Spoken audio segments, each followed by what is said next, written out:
Hello everyone, my name is Kashish Vijay. I am CA article in Single Genuine Company. I currently work in litigation department.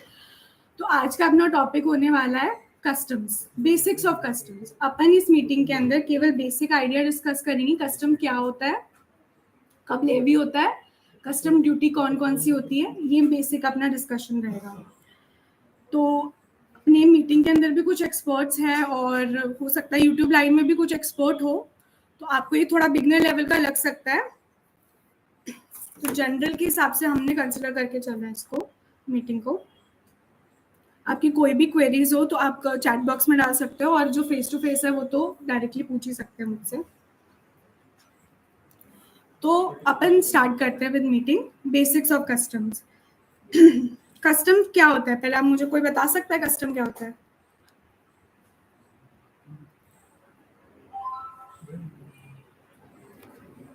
कोई भी बता दो यार, third slide पे आओ। उसमें मीम से नहीं समझ आ रहा तुम लोगों को क्या होता है कस्टम?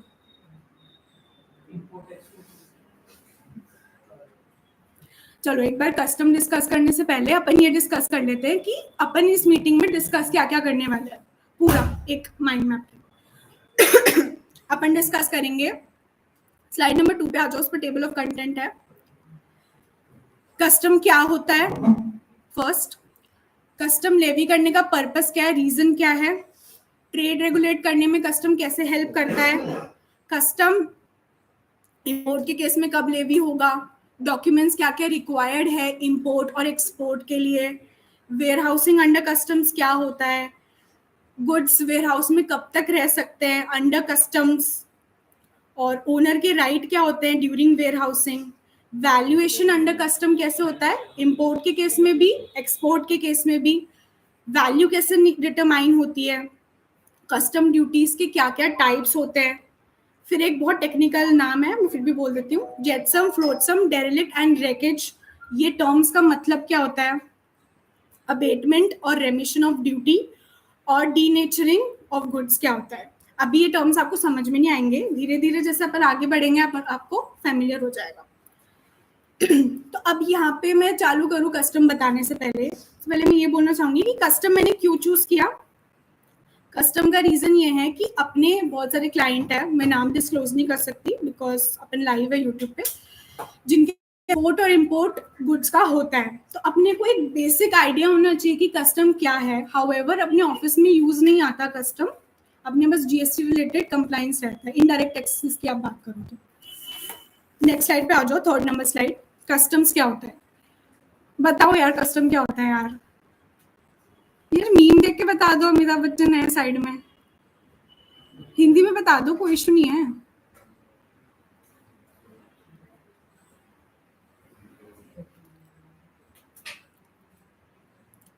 नहीं बताएगा कोई, चलो मैं ही बता देती हूँ।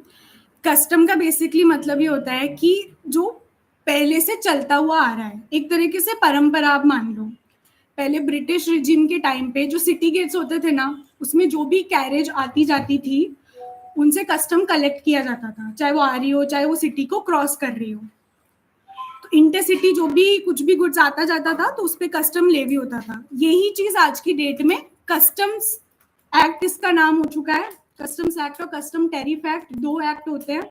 कस्टम एक्ट में पूरा लॉ है कस्टम्स का कि क्या क्या है कस्टम्स, किस तरीके के कस्टम्स है, उसके प्रोविजन सारे उसमें कवर्ड है। कस्टम टैरिफ एक्ट में रेट्स मेंशन्ड है कि किस गुड्स पे कितनी रेट रहती है। इतना डिटेल में अपन डिस्कशन नहीं करने वाले, अपना बहुत बेसिक डिस्कशन होगा कस्टम क्या है बेसिक। तो कस्टम जो है गुड्स पे लेवी होता है, जो गुड्स इंडिया में एक्सपोर्ट होती है और इंडिया से बाहर जाती है उस पे कस्टम्स लेवी होता है। पहले सिटी वाला फंडा था, अब कंट्री वाला फंडा है। इंटर कंट्री जो भी ट्रांजेक्शन होगा उसमें कस्टम लेवी होगा। इंडिया का क्या मतलब है, इंडिया के लिए हम नेक्स्ट स्लाइड पे आ जाओ। पिक्चर बनी होगी ना, एक इंडिया टेरिटोरियल वाटर वगैरह ऐसा। तो इंडिया का जो ग्रीन ग्रीन देख पा रहे हो ये इंडिया है, ठीक है। इसके अलावा जो 12 नॉटिकल माइल्स का एरिया है, जो वाटर एरिया है कोस्टल लाइन से 12 नॉटिकल माइल्स, वो भी इंडिया का पार्ट है। अभी नॉटिकल माइल्स क्या होता है, एक तरीके से मेजर है वाटर का, किलोमीटर वाटर की मेजर है ये बेसिकली।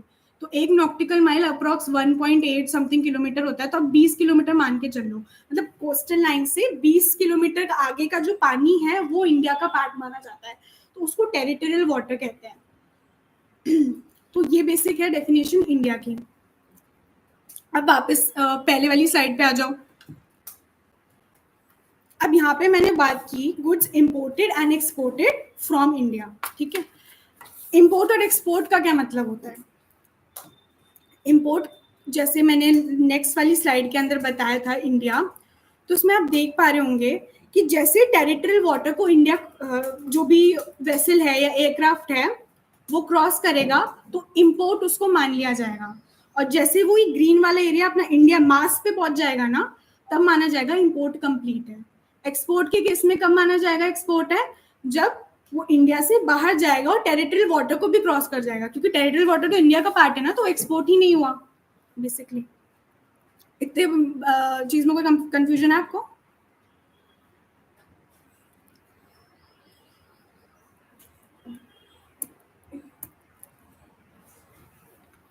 कस्टम क्यों लेवी होता है बताओ आप में से कोई, थोड़ा लॉजिक लगा के बता दो यार।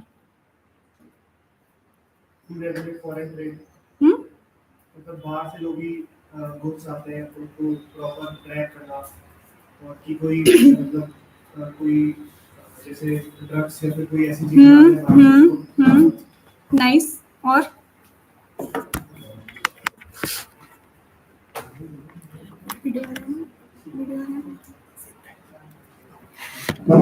ठीक है, ये एक रीजन है, अपन बात भी करेंगे इसके बारे में। उसके अलावा कोई रीजन?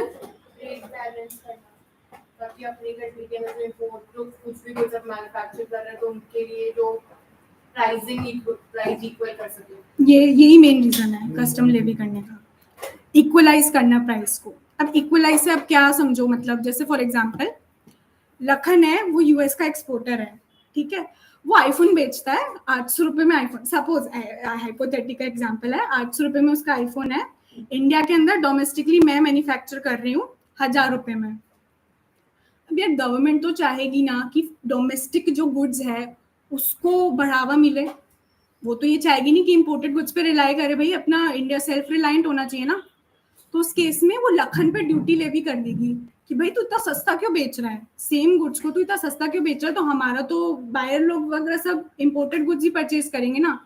तो वो 800 पे वो ड्यूटी लेवी हो जाएगी, जो भी रेट है वो टैरिफ एक्ट में मेंशन्ड होती है। आगे अपन ड्यूटीज डिस्कस करेंगे क्या क्या ड्यूटी लेवी हो सकती है, पर जनरल में एक बार आईडी के लिए आपको बता देती हूँ। सपोज 200 रुपए की ड्यूटी लेवी हो गई तो 1000 रुपए का इंपोर्टेड गुड्स हो गया, और डोमेस्टिक गुड्स भी मेरा कितने का है, 1000 रुपए का है, तो वो इक्वलाइज हो गया। अब यहाँ पे कोई ना डिफरेंशिएटिंग फैक्टर प्राइसिंग नहीं होगी, फिर जो बायर है उसका डिसीजन किस पे डिपेंड करेगा, प्रोडक्ट की क्वालिटी पे डिपेंड करेगा। जिसका प्रोडक्ट की क्वालिटी ज्यादा अच्छी होगी उसका प्रोडक्ट को लेगा, मेरी प्रोडक्ट की क्वालिटी अच्छी तो वो मेरा प्रोडक्ट प्रेफर करेगा। तो मेन रीजन ये है। दूसरा रीजन जैसे इसने बताया था ट्रेड रेगुलेशन, कि क्या गुड्स एक्चुअल में इंपोर्ट हो रहे हैं, क्या गुड्स एक्सपोर्ट हो रहे हैं। गवर्नमेंट को पूरा ये चीज देखनी पड़ती है कि जिस गुड्स की डोमेस्टिकली रिक्वायरमेंट ज्यादा है वो गुड्स ज्यादा एक्सपोर्ट ना हो, और जिस गुड्स को अपन को मोटिवेट करना है इंडिया में प्रोडक्शन, उस गुड्स की इंपोर्ट पे कुछ रिस्ट्रिक्शंस लग सकती है। तो एक तरह से ट्रेड का रेगुलेशन प्लस स्मगलिंग एक्टिविटीज का भी इसमें बहुत रेगुलेट करने में हेल्प करता है कस्टम्स, क्योंकि कस्टम्स ऐसे इजीली नहीं होता कि आप गुड्स लेके आए इंडिया के अंदर आप ले गए, ऐसा नहीं होता। मॉनिटरिंग होती है, इंस्पेक्शन होता है, सब कुछ चेक होता है, कस्टम पोर्ट पे ऑफिसर होता है बाकायदा, डॉक्यूमेंट्स फाइल होते हैं, आगे डिस्कस करेंगे क्या क्या डॉक्यूमेंट्स फाइल होते हैं, सब वेरीफाई होता है, पूरी ऑडिट भी होती है, असेसमेंट होता है, सब होता है इसमें। तो इतना आसान है नहीं कि आप इसमें स्मगलिंग इजिली कर पाओ। जो डेजिग्नेटेड पोर्ट है उसी के अंदर आप गुड्स की अनलोडिंग कर सकते हो। अनलोडिंग मतलब गुड्स को निकालना पोर्ट से, पोर्ट पे निकालना शिप से या वेसल से या एयरक्राफ्ट जो भी है। तो बहुत तरीके से मतलब मॉनिटर करता है डिपार्टमेंट। फिर तीसरा इसमें पर्पस है promotes make in India objective. Next slide पे आ जाओ। डाउट है किसी को?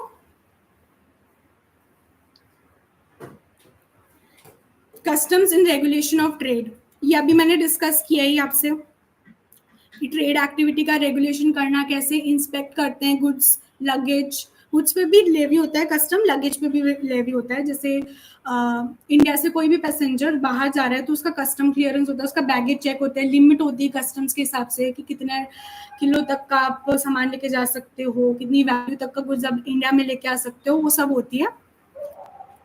तो ऐसे इंस्पेक्शन होता है। बॉर्डर पे पूरा सर्वेलेंस होता है कि कौन सा गुड्स एक्चुअल में कहाँ पे अनलोड हो रहा है, उसका एक्चुअल पोर्ट है भी या नहीं है, कहीं पे गुड्स ऐसे इलीगली स्मगल तो नहीं हो रहे, डॉक्यूमेंट्स जो है वो गलत तो नहीं है, गुड्स एक्चुअल में आप दिखा रहे हो डॉक्यूमेंट के अंदर कि 100 यूनिट गुड्स है, बट जब देखा इंस्पेक्ट करके तो वो 200 यूनिट निकले। आप कम वैल्यू क्यों दिखाओगे गुड्स की, ताकि ड्यूटी कम लगे। तो इसलिए पूरा इंस्पेक्शन वगैरह सब कुछ चेक होता है इसके अंदर। So customs collect information from informers, scanners, international networks, और इंस्पेक्शन होता है, बॉर्डर सर्विलेंस होता है। नेक्स्ट पूछ लेना किसी को डाउट हो तो। देखो ये टॉपिक थोड़ा टेक्निकल है और मेरे से किसी ने पढ़ा भी नहीं है ये, और मैंने भी जब फर्स्ट टाइम पढ़ा था तो मेरे को भी बहुत दिक्कत आई थी इसमें, क्योंकि बिल्कुल डिफरेंट है, तो पूछ लेना।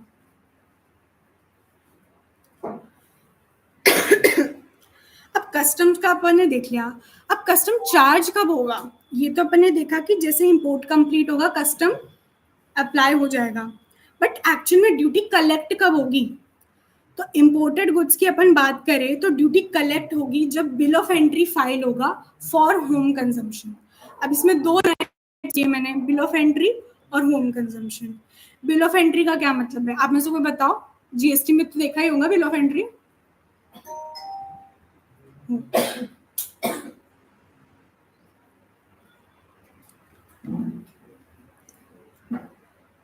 Bill of entry basically importer file करता है कस्टम डिपार्टमेंट को कि ये उसके गुड्स है, उसका ये HSN है, उसकी ये वैल्यू है, वो इस क्वांटिटी में गुड्स इंपोर्ट कर रहा है, किस पोर्ट से गुड इंपोर्ट कर रहा है, उसका पूरा पोर्ट कोड वगैरह सब मेंशन होता है उसके अंदर, क्या वैल्यू है गुड्स की, उस पर फिर ड्यूटी लेती है। तो वो होता है बिल ऑफ एंट्री, जो एक फाइनल होता है कि या तो देखो बिल ऑफ एंट्री या तो होम कंजम्पशन के लिए फाइल होता है या वेयर हाउसिंग के लिए फाइल होता है। अब होम कंजम्पशन और वेयर हाउसिंग क्या है, बेसिक आइडिया में दे देती हूँ। होम कंजम्पशन का मतलब ये है, सपोज मैंने गुड्स मंगाए ऑस्ट्रेलिया से, इंडिया में गुड्स आए वो, ठीक है मैंने अनलोडिंग वगैरह सब करा ली, मैंने कस्टम ऑफिसर को बिल ऑफ एंट्री भी फाइल करके दे दी, पोर्टल के थ्रू फाइल होती है, आइसगेट पोर्टल के थ्रू फाइल होती है बिल ऑफ एंट्री वगैरह। तो मैंने ऑफिसर को बिल ऑफ एंट्री फाइल करके दे दी, मेरा पोर्ट से मैं डॉक्यूमेंट्स जो गुड्स है उसको अनलोडिंग करवा लिया, मेरे पोर्ट पे पड़े गुड्स, अब मैं उसको पोर्ट पे तो पड़े रहने नहीं दूंगी, लेके जाऊंगी अपने साथ में।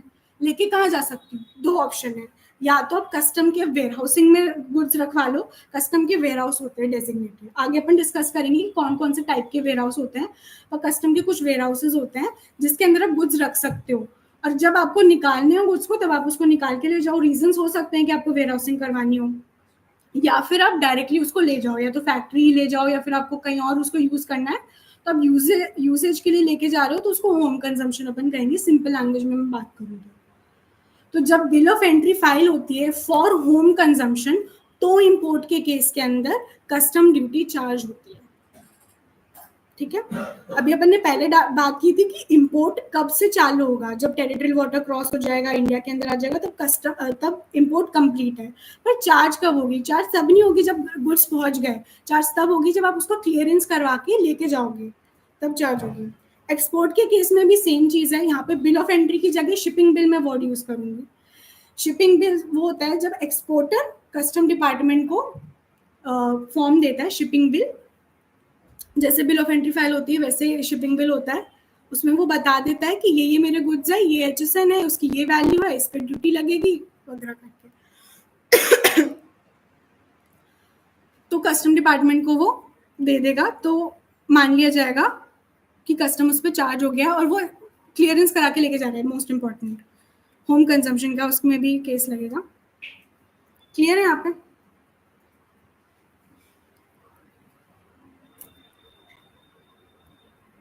नेक्स्ट में मैंने थोड़ी क्लियरेंस के लिए दे रखा है एक और फोटो, जैसे यहाँ पे बिल ऑफ, ये पोर्ट है, अजीब सा दिख रहा है ना, काला काला सा टावर, ये पोर्ट है, यहाँ पे बिल ऑफ एंट्री फाइल होगा, फिर आप ट्रक में लोड करके लेके जा रहे हो उसको, तो तब आपकी ड्यूटी लग जाएगी। मिल गया ना सबको? हाँ ना तो बोल दो यार। नेक्स्ट स्लाइड पे किस पे कस्टम लेवी होता है? अभी मैंने इतनी देर से बताया वैसे तो किस पे लेवी होता है, पर फिर भी एक बार वापस बता दो आप लोग, किस पे लेवी होता है? Import and export of goods, सब तरह के गुड्स। मूवेबल, ओके मूवेबल, ठीक है। अच्छा सर्विस पे नहीं होगा? सर्विस पे तुम एक बार सोचो, मैं यहाँ पे बता रही हूँ कि ट्रांसपोर्ट हो रहे हैं गुड्स, मूवेबल गुड्स है, तो सर्विस पे तो लग ही नहीं सकता ना, सर्विस पे कभी नहीं लेवी होता कस्टम्स। हाँ सर्विस के केस में शिपिंग बिल वगैरह तो फाइल होता है ना सर, बट कस्टम नहीं लेवी होता उस पर। डाउट है किसी को? अब ट्रांसपोर्टेशन के मोड्स क्या क्या हो सकते हैं? शिप, वेसल, एयरक्राफ्ट, रेलवे, ये 4 मोड्स है। उसके अलावा मतलब रेलवे भी मैंने इसलिए कवर किया क्योंकि नेपाल और बांग्लादेश वगैरह सब में रेल नेटवर्क वगैरह है, तो उसके थ्रू भी गुड्स अगर आ रहा है ना तो कस्टम होगा। इसका मतलब कि मतलब कस्टम्स का आप ये मत समझो कि केवल शिप से गुड्स आ रहा है तो ये कस्टम लेवी होगा, इसमें सब कवर्ड है, एयरप्लेन भी कवर्ड है, शिप भी कवर्ड है, रेलवे भी कवर्ड है। अब आया थोड़ा technical part, document flow in case of export. आ गए ना आप लोग? तो ये अपन आगे असेसमेंट वगैरह समझने से पहले, वैल्यूएशन समझने से पहले एक बार डॉक्यूमेंट्स फ्लो समझ लेते हैं। एक्सपोर्ट का क्या होता है, ये चीज तो आपको पता होनी चाहिए मेरे हिसाब से। एक्सपोर्ट की अपन बात करते हैं। मैं through out the meeting ship का ही एग्जांपल लेके चलूंगी। इसमें आप डीम मान लेना कि एयरप्लेन क्या आएगा, गुड्स को, सॉरी सबसे पहले गुड्स को लोड करेगा अपने शिप पे। लोड करने के बाद कस्टम्स ऑफिसर उसको एक एंट्री आउटवर्ड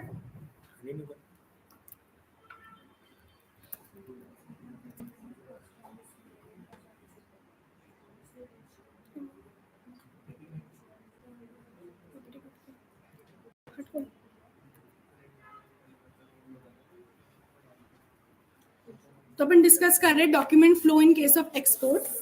तो जो पर्सन इंचार्ज होगा, जो कैप्टन होगा ना, वो जब गुड्स को लोड करेगा तब कस्टम ऑफिसर उसको एक परमिशन बना के देगा, एक परमिट बना के देगा जिसको कहते हैं एंट्री आउटवर्ड ऑर्डर, कि ठीक है आप गुड्स लोड कर लिया, आपकी लोडिंग तो ठीक है सक्सेसफुल है।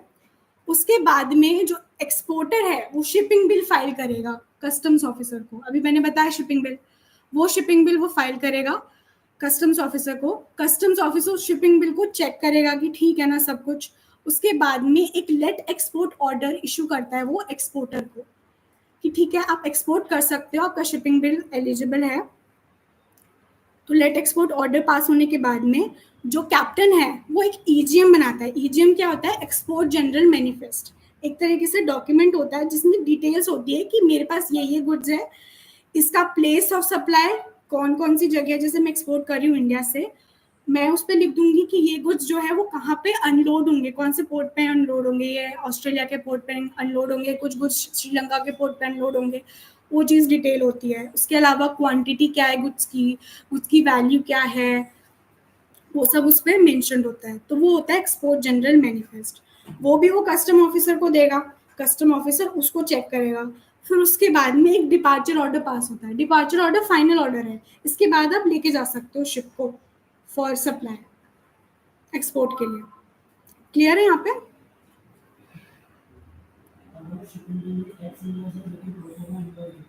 मुझे आवाज नहीं आ रही। हाँ नहीं, टैक्स इनवॉइस तो तुम इशू करोगे, जो तुम्हारा इंपोर्टर है उसको डायरेक्टली इशू होता है tax invoice. Shipping bill custom department को होता है इशू। शिपिंग बिल आपने देखा नहीं है शिपिंग बिल?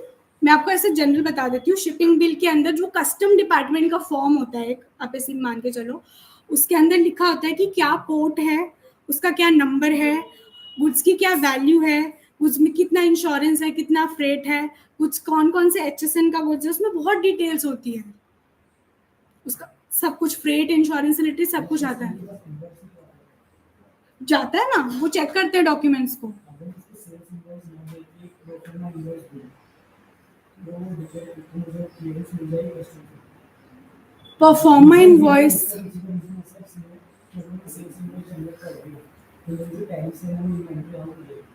मुझे वापस नहीं सुनाई देगा, वापस एक बार खड़े होके बोल दो, ऐसे मुझे सुनाई नहीं दे रहा।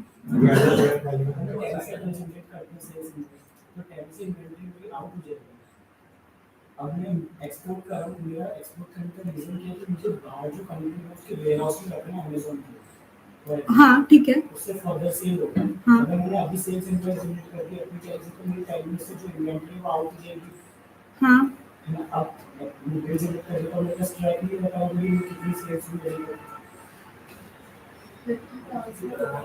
पर चला तो गया ना, मतलब वो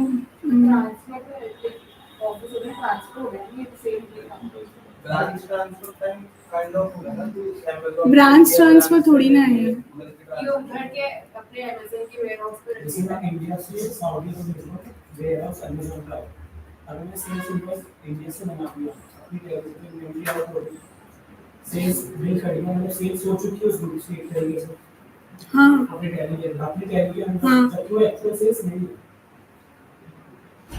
नहीं तो देखो, एक तो पहली बात तो आगे अपन डिस्कस करेंगे, आप एक्सपोर्ट की बात कर रहे हो, एक्सपोर्ट पे तो वैसे भी कस्टम ले भी नहीं होता, कुछ गुड्स पे ही लगता है एक्सपोर्ट पे कस्टम।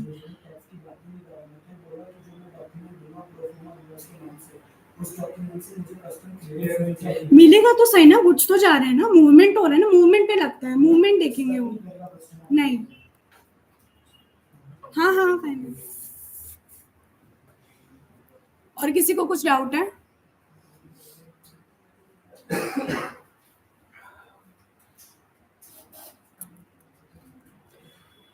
नेक्स्ट है document flow in case of import. समझ में तो आ रहा है ना सबको? देखो मुझे लग नहीं रहा तुम्हें समझ आ रहा है, पक्का आ रहा है ना? देखो बोल देना, देखो कुछ इसमें नहीं है इशू। वो समझ में आ गया तो सर आप एक बार है ना वापस बता दो समरी फॉर्म में, बाकी सब कुछ तो मैं क्वेश्चन पूछ रहा हूं, मैं बता रहा हूं। समझ में आ गया ना? कस्टम की कौन सी डॉक्यूमेंट है? कस्टम्स को हां कौन से डॉक्यूमेंट चाहिए? देखो एक्सपोर्ट कर रहा हूं, क्या डॉक्यूमेंट चाहिए? कस्टम क्लियरेंस देखो धीरे इसमें फ्लो तो समझ में आया ना सबको, क्या क्या है इसमें? फ्लो अपन दोबारा डिस्कस करते हैं एक बार। पहले क्या होता है, एंट्री आउटवर्ड जो अपन फाइल करते हैं, जो शिप का कैप्टन होता है, बेसिकली अपन शिप का एक बार चार्ज लेते हैं, जो बेसिकली होती है उसमें जो पर्सन इंचार्ज कैप्टन ही होता है ना, तो उसको बोलते हैं कि हम जैसे मान लो मेरे को कुर्सियां इंपोर्ट की है, एक्सपोर्ट करनी है आउट ऑफ इंडिया, तो मैंने 100 कुर्सियां उसको दी, ये 100 कुर्सियां है।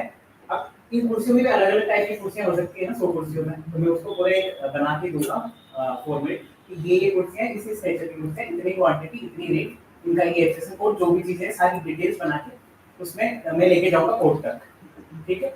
वो मैं उसको जो वेसल का जो इंचार्ज होगा उसको बताऊंगा कि ये चीज है, तो वो अपन को क्या ऑर्डर बना के देंगे,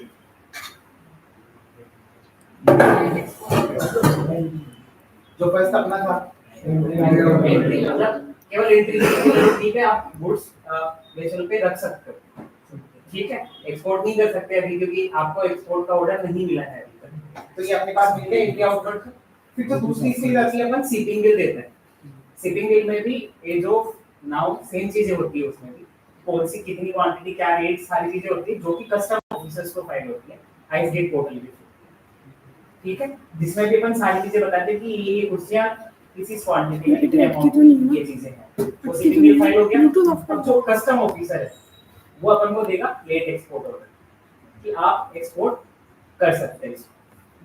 तीन चीजें क्लियर हो गई। पहले अपन ने माल कहाँ रखा, पोर्ट में, उनसे परमिशन लेके हम ये चीजें रख सकते हैं, नहीं रख सकते। फिर शिपिंग बिल फाइल करा आइस गेट पे, वहां से परमिशन ली, एक्सपोर्ट की, लेट एक्सपोर्ट ऑर्डर मिल गया अपन को। अब जो लेट एक्सपोर्ट ऑर्डर होता है जिसको अपन ऑर्डर ऑफ लोडिंग और एक्सपोर्टेशन भी बोलते हैं। यहाँ तक कंप्लीट समझ में आया? उसके बाद में जो आता है अपना मैनिफेस्ट बनता है, एक एक्सपोर्ट ऑर्डर मिल गया, एक्सपोर्ट ऑर्डर के माल वो अपना माल लोडिंग होता है पूरा शिप पे, अब उसमें मैनिफेस्ट बनता है लोडिंग होने के बाद माल शिप पे पूरा यहाँ से बोलूं ताकि वॉइस सर माइक के पास चल रहा है वीडियो में तो हाँ वीडियो में बताओ मतलब आवाज नहीं आ रही, ठीक है। अब अपना वो हो गया कि अब मैनिफेस्ट बन रहा है अपना, है ना। मैनिफेस्ट क्या होता है, उसमें सारी जो चीजें अपन ने अब तक खुद बना के दी है ना, अपन ने सारी चीजें बना के दी ना, ऑफिसर को भी दी है और उधर उनको शिप के इंचार्ज को भी दी है। अब ये मैनिफेस्ट बना के कौन देता है? जो शिप का इंचार्ज होता है, वो अपन को बना के देता है कि मेरी शिप में ये चीजें इस क्वांटिटी की, इस वैल्यू की जो इन्होंने दी है, ये मैं एक्सपोर्ट के लिए लेके जा रहा हूँ, मतलब आउट ऑफ इंडिया। तो वो मैनिफेस्ट बनता है जिसको अपन ईजीएम बोलते हैं। क्लियर है यहाँ तक? तो ये चौथा नंबर का डॉक्यूमेंट अपना ये होता है। पांचवा नंबर का डॉक्यूमेंट होता है आफ्टर डिपार्चर ऑर्डर। ये डिपार्चर गुड्स जो अपना पोर्ट होता है वहां से डिपार्चर हो जाता है तो आफ्टर डिपार्चर ऑर्डर मिलता है, जिसको अपन ये आफ्टर डिपार्चर ऑर्डर बोलते हैं। जो भी कस्टम ऑफिसर्स है ना वो अपन को देते हैं। तो ये प्रोसेस होती है एक्सपोर्ट की। क्लियर है? कोई डाउट है किसी को? ठीक है, चलो आगे चलते हैं। अब देखेंगे document flow in case of import. Export जैसा ही होता है, बस केस रिवर्स कर दो। यहाँ पे जो वेसल का इंचार्ज है, कैप्टन है, वो लेके आया शिप लेके आया, कस्टम ऑफिसर उसको एंट्री इनवर्ड ऑर्डर देगा इंस्पेक्शन करने के बाद में। इंस्पेक्शन होता है पूरा बकायदा गुड्स का, उसके बाद में वो एंट्री इनवर्ड ऑर्डर देगा। उससे पहले अराइवल मैनिफेस्ट जो कैप्टन है वो देगा, जिसके अंदर जैसे एक्सपोर्ट जनरल मैनिफेस्ट था ना, वैसे ही है ये इंपोर्ट जनरल मैनिफेस्ट है। इसमें वही डिटेल्स होगी, क्या क्या गुड्स है, कहाँ अनलोड हो रहे हैं, वो उसकी क्या वैल्यू है, उसकी क्या रेट है, सब उसमें मेंशन होगा। कस्टम ऑफिसर चेक करेगा गुड्स के साथ, उसको वेरीफाई करेगा, एंट्री इनवर्ड ऑर्डर पास करेगा। उसके बाद में इंपोर्टर का रोल आएगा। इंपोर्टर फिर क्या फाइल करेगा? बिल ऑफ एंट्री फाइल करेगा। बिल ऑफ एंट्री या तो होम कंजम्पशन के लिए हो सकती है या वेयर हाउसिंग के लिए हो सकती है, अपन ने डिस्कस किया था। होम कंजम्पशन के लिए फाइल की तो यहाँ पे प्रोसेस खत्म, ऑर्डर मिल जाएगा उसको क्लियरेंस का, वो गुड्स लेके चला जाएगा। पर अगर उसने वेयर हाउसिंग के लिए फाइल की तो वेयर हाउसिंग के लिए गुड्स निकल जाएंगे, वेयर हाउस होंगे वो पूरे कस्टम ऑफिसर के पास में, वहाँ पे वो रहेंगे। और बाद में जब निकालना होगा गुड्स को, तब एक x bond bill of entry file होता है, उसको लास्ट अपन डॉक्यूमेंट बोलेंगे इस पूरे इंपोर्ट प्रोसेस को कंप्लीट होने का। जैसे ही ex bond bill of entry file होगी, वैसे ही मान लिया जाएगा कि वो क्लियरेंस उसका हो चुका है और तब ड्यूटी लेवी हो जाएगी। मैंने बताया था कि वेयर हाउस कर रहे हैं तब ड्यूटी नहीं लेवी होती, जब होम कंजम्पशन के लिए यूज करोगे तो ही ड्यूटी लगती है। तो वो वेयर हाउस गुड्स को लेके जा रहे हैं, तो वो होम कंजम्पशन के लिए लेके जा रहे हैं, तब ड्यूटी उस पर अप्लाई हो जाएगी। कोई डाउट इसमें?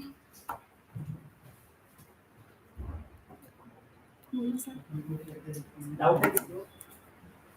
मेरा डाउट ये है कि मान लो ऐसे तो टैक्स प्लानिंग कर सकता है ना कोई भी, कैसे? कि वेयर हाउस में रख देंगे गुड्स, हाँ। ड्यूटी देंगे नहीं, और बाद में जब उसका टाइम लिमिट होता है ना सर वेयर हाउस पे रखने का भी, वेयर हाउस पे। और है ना 90 डेज के बाद में इंटरेस्ट लगने लग जाता है, पहली चीज। दूसरा मैक्सिमम 1 साल तक ही लग सकते हैं वेयर हाउस के अंदर, वो भी कोई सारे गुड्स होते हैं। नहीं। वो उसमें ऐसा है ना कि अगर आप ईओयू हो, एक्सपोर्ट ओरिएंटेड और सेज है, तो उस केस के अंदर आप रख सकते हो वेयर हाउस के लिए, क्योंकि उनका काम ही एक्सपोर्ट करने का है। तो मैं आगे बताऊंगी वैसे ही चीजें। ठीक है, क्लियर हुआ सब? ऐसे डाउट्स प्लीज पूछ लिया जाए। एक्सपोर्ट करके तो कस्टमर की साइड से क्या जनरल मिस्टेक्स आते हैं? मतलब मान लो अपन एक्सपोर्ट करते तो लोग को डाउट रेज करते हैं वो कस्टमर ऑफिसर कि आपका ये डॉक्यूमेंट नहीं है, आपको ये तो वो लेके आओ तभी क्लियरेंस मिलेगा, ऐसे थोड़ी ना। जनरल क्या मिस्टेक्स आती है? जनरल मिस्टेक देखो, मेरे को प्रैक्टिकल इसका एक्सपीरियंस नहीं है, बट स्टिल अगर नॉर्मल में बोलूँ ना, तो इसमें हो सकता है गुड्स का मिसमैच हो कि आपने, हाँ, और जो एक्चुअल है उसमें क्या मिसमैच आ रहा है। प्लस ऐसा हो सकता है कि आपने गुड्स को बहुत ही लो वैल्यू पे इंपोर्ट किया हो, एक्सपोर्ट किया हो, तो उसके इसमें पूरा वैल्यूएशन होता है, अपन आगे डिस्कस करेंगे। ये रीजन हो सकता है जिस वजह से क्लियरेंस नहीं मिला। आपने डॉक्यूमेंट्स जो है बहुत सारे देने होते हैं, केवल क्या बोलते हैं टैक्स इनवॉइस ही नहीं होता डॉक्यूमेंट्स, और भी 1-2 और डॉक्यूमेंट्स लगते हैं। मेरे को आइडिया नहीं क्या क्या डॉक्यूमेंट्स होते हैं वैसे, बट अगर वो सब चीज़ें कंप्लीट नहीं है तो क्लियरेंस नहीं मिलता। ऐसे है। और कुछ? नेक्स्ट है वेयर हाउस। अब वेयर हाउस जो है वो 3 तरीके के होते हैं। एक होता है public warehouse, private warehouse और स्पेशल वेयर हाउस। नाम से थोड़ा पता चल रहा होगा वैसे तो क्या होता है ये, but still public warehouse वो होता है जिसके अंदर जो भी ड्यूटेबल गुड्स है वो सारे रखे जाते हैं, और गवर्नमेंट ही इसको सीधा ऑपरेट करती है, कोई प्राइवेट पर्सन इसमें इन्वॉल्व नहीं होता, उसको कहते हैं public warehouse. Private warehouse वो होते हैं जो कोई पर्टिकुलर प्राइवेट पर्सन ओन करता है, उसको मेंटेन करता है।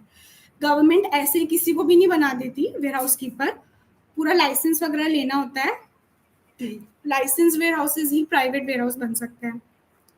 काम वही करते हैं, वो पब्लिक वेयर हाउस वाले काम होता है उनका भी। तीसरा होता है special warehouse. Special warehouse वो होते हैं जो लॉकर वाले वेयर हाउस होते हैं, गुड्स होते हैं बहुत एंटीक टाइप के गुड्स हो गए, या फिर कुछ ऐसे प्रीशियस मेटल्स है, गोल्ड सिल्वर डायमंड्स रखे, मैंने डायमंड्स इंपोर्ट एक्सपोर्ट कर रही हूँ, तो वेयर हाउस जो होगा उसका स्पेशल होगा warehouse. Obviously normal warehouses में उनको नहीं रख सकते ना, तो उनके लिए स्पेशल वेयर हाउस होता है। और भी बहुत सारे गुड्स होते हैं जैसे जिन पे ड्यूटी फ्री शॉप पे जो गुड्स बिकते हैं, उन सब पे स्पेशल वेयर हाउस में रखे जाते हैं वो गुड्स को। इसमें कस्टम्स ऑफिसर का डायरेक्ट कंट्रोल होता है और लॉक के थ्रू ही गवर्न होते हैं। क्लियर है? एक डाउट है, गोल्ड और डायमंड्स के लिए भी वो लोग बिल चेक करेंगे कि ये क्यों नहीं करेंगे, गुड्स तो वो भी है ना। हर एक चीज के लिए बिल मतलब हाँ, हर चीज पे हर स्टेप पे लगेगा। तुम वेयर हाउस करने आ रहे हो तब भी चेक होगा, तुम उसको लेके आ रहे हो इंपोर्ट के लिए एक्सपोर्ट के लिए, तो जो कस्टम ऑफिसर है वो भी देखेगा। जब गुड्स निकल रहे हैं वेयर हाउस से तब भी चेक होता है। मतलब 3-4 बार चेक होता हाँ, तो मतलब पूरा देखना पड़ता है ना इसमें। Now period for which goods may remain in warehouse। अभी जैसे मैंने विकास सर को जो बताया ना 1 year 90 days, तो ये वही है गुड्स। गुड्स है जो जल्दी खराब होने वाले हैं सजेस्ट। हाँ, उसमें टाइम लिमिट कम है, वो भी मैं बताऊँ। उसमें जरूरी, उसमें ऑफिसर स्पेसिफाई करता है कि कितने ड्यूरेशन तक आप गुड्स रख सकते हो, क्योंकि एक बॉन्ड साइन होता है वेयर हाउसिंग के लिए, उस बॉन्ड में कुछ चीजें मेंशन होती है। बॉन्ड में भी सिक्योरिटी बहुत हाई अमाउंट की होती है। ऐसे नहीं कि वेयर हाउस कुछ भी आप रख दोगे, ऐसे ही नहीं होता। Warehouse 3 times amount of duty जो है वो आपको डिपॉजिट कर मतलब रखनी पड़ती है। तो अगर आपने कुछ भी गड़बड़ की तो 3 गुना टैक्स यू लगा आपके। सबका ध्यान चाय पे है, किसी का ध्यान मीटिंग पे नहीं है।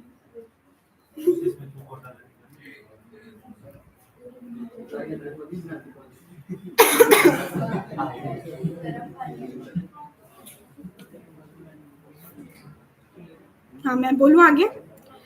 तो गुड्स जो है वो 1 साल के लिए वेयर हाउस के अंदर रख सकते हैं।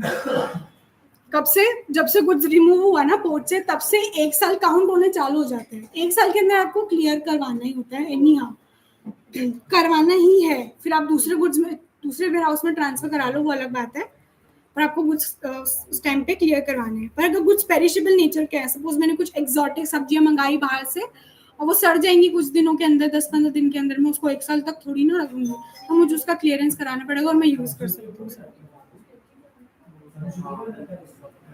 या गुड्स है, गुड्स सब गुड्स पे इंपोर्ट एक्सपोर्ट गुड्स का हो रहा है तो कस्टम ड्यूटी लेगी। पर एक सेकेंड, यहाँ पे मैं टैरिफ की बात नहीं कर रही हूँ। मतलब जो पर्टिकुलर गुड्स है उस पे कस्टम टैरिफ एक्ट लगता है कि उस गुड्स पे कस्टम लगेगा भी या नहीं लगेगा, वो अलग एग्जम्पशन लिस्ट होती है। मेरे हिसाब से सब्जी पे नहीं लगता, बट अपन ब्रॉड पर्सपेक्टिव से गुड्स ही लेके चल रहे हैं। हाँ,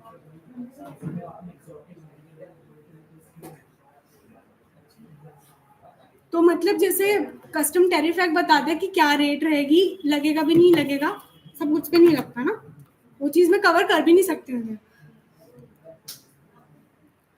नेक्स्ट है कि आप 1 साल तक गुड्स तो रख रहे हो, पर इंटरेस्ट आपका 90 डेज के बाद से चालू हो जाएगा और इंटरेस्ट लगता है 15% की रेट से। तो जब तक आप क्लियरेंस नहीं करवाते ना, गुड्स को वेयर हाउस से नहीं हटवाते, तब तक वो इंटरेस्ट लगेगा 91st डे से। तो 90 दिन तक आप बिना इंटरेस्ट के रख सकते हो गुड्स को। लेकिन अगर गुड्स जो है वो एक्सपोर्ट ओरिएंटेड यूनिट है, ईओयू जो है ना, ये एक्सपोर्ट ओरिएंटेड यूनिट है। एक्सपोर्ट ओरिएंटेड यूनिट वो होती है जो गुड्स को इंपोर्ट करते हैं, और वो एक्सपोर्ट कर देते हैं डायरेक्टली, और उनका बेसिकली काम होता है कि वो 100% गुड्स एक्सपोर्ट ही करते हैं। वो डोमेस्टिकली उसको गुड्स को यूज नहीं करते, क्लियरेंस नहीं करवाते डोमेस्टिकली। अगर वो गुड्स इंपोर्ट और स्टोर होते हैं बाय एक्सपोर्ट ओरिएंटेड यूनिट्स, तो चुप रहो ना, तुम लोग क्यों बोल रहे हो इतना? प्यार से बैठी चुप रहो, तुम लोग क्यों बोल रहे हो इतना? कौन सा वापस पूरा बताओ? ये पीरियड फॉर विच, या पहले का भी बताना, पहले का भी बताऊं क्या? ये तो रेट से हो गई बस, वो ईओ वाला EOU 1 ईयर 90 डेज वाला नहीं। हाँ, EOU मतलब export oriented units. Export oriented units वो होती है जो 100% गुड्स एक्सपोर्ट करती है, चाहे वो डोमेस्टिकली मैन्युफैक्चर गुड्स हो या इंपोर्टेड गुड्स हो, वो पूरा ही गुड्स एक्सपोर्ट कर देती है। तो अगर गुड्स इंपोर्ट करते हैं एक्सपोर्ट ओरिएंटेड यूनिट्स, तो उस केस के अंदर आप वेयर हाउसिंग जो है वो कब तक भी कर सकते हो, उसमें ऐसा 1 ईयर वाली लिमिट नहीं है। मतलब आप क्लियरेंस तक उसको वेयर हाउस कर सकते हो, 3 साल रखो, 2 साल रखो, जितना भी टाइम है उस टाइम। तो एक तरह से कंसेशन दिया जाता है।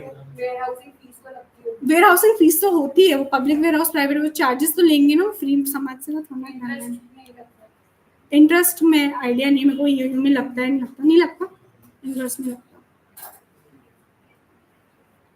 आगे चलूं मैं? एक मेरा क्वेश्चन है, वेयर हाउस में अगर मैंने 100 कुर्सी रखी, 100 कुर्सी रखी और मैंने 90 डेज तक 50 कुर्सी ही निकाली वेयर हाउस से, बाकी 50 कुर्सी वेयर हाउस में, उसका इंटरेस्ट पूरी 100 कुर्सी की वैल्यू पे लगेगा या 50 पे लगेगा? तुमने 90 डेज से पहले निकाल लिए थे वो गुड्स, तो उन पे तो लगेगा ही नहीं इंटरेस्ट। जो रहे उस पे, उन पे ही लगेगा, वेयर हाउस में जो रहे गुड्स उन पे रहेगा।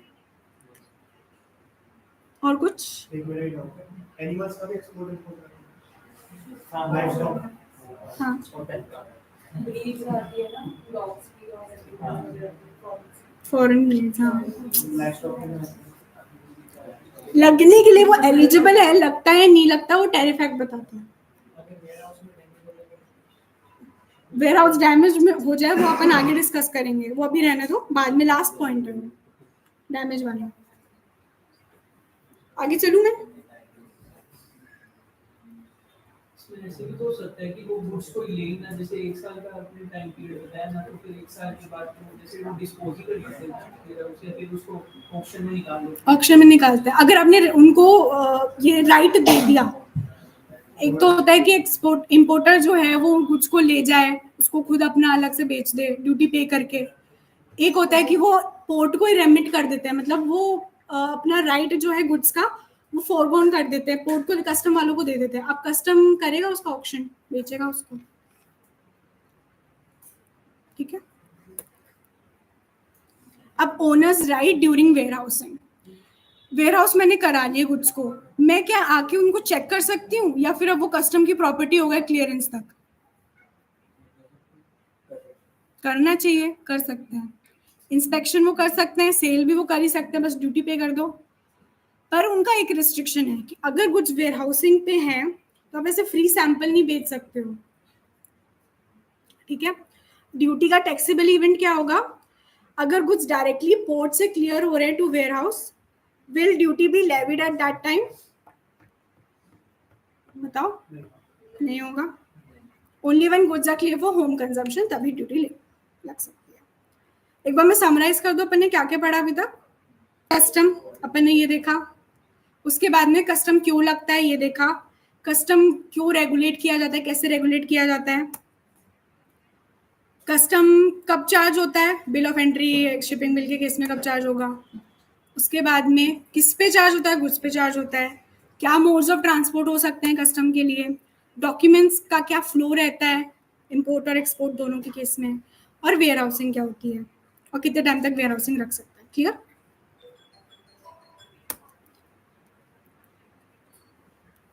आगे बढ़ूं मैं, किसी को डाउट हो तो पूछ लो।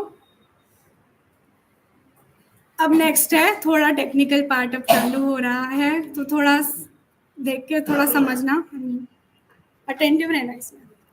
So how is valuation done under customs? देखो तुम्हारे सीए फाइनल के सिलेबस में कवर्ड है, तो तुम्हें बेनिफिट ही मिलेगा, नुकसान कुछ नहीं हो रहा, तो आराम से देख के पढ़ लो आराम से।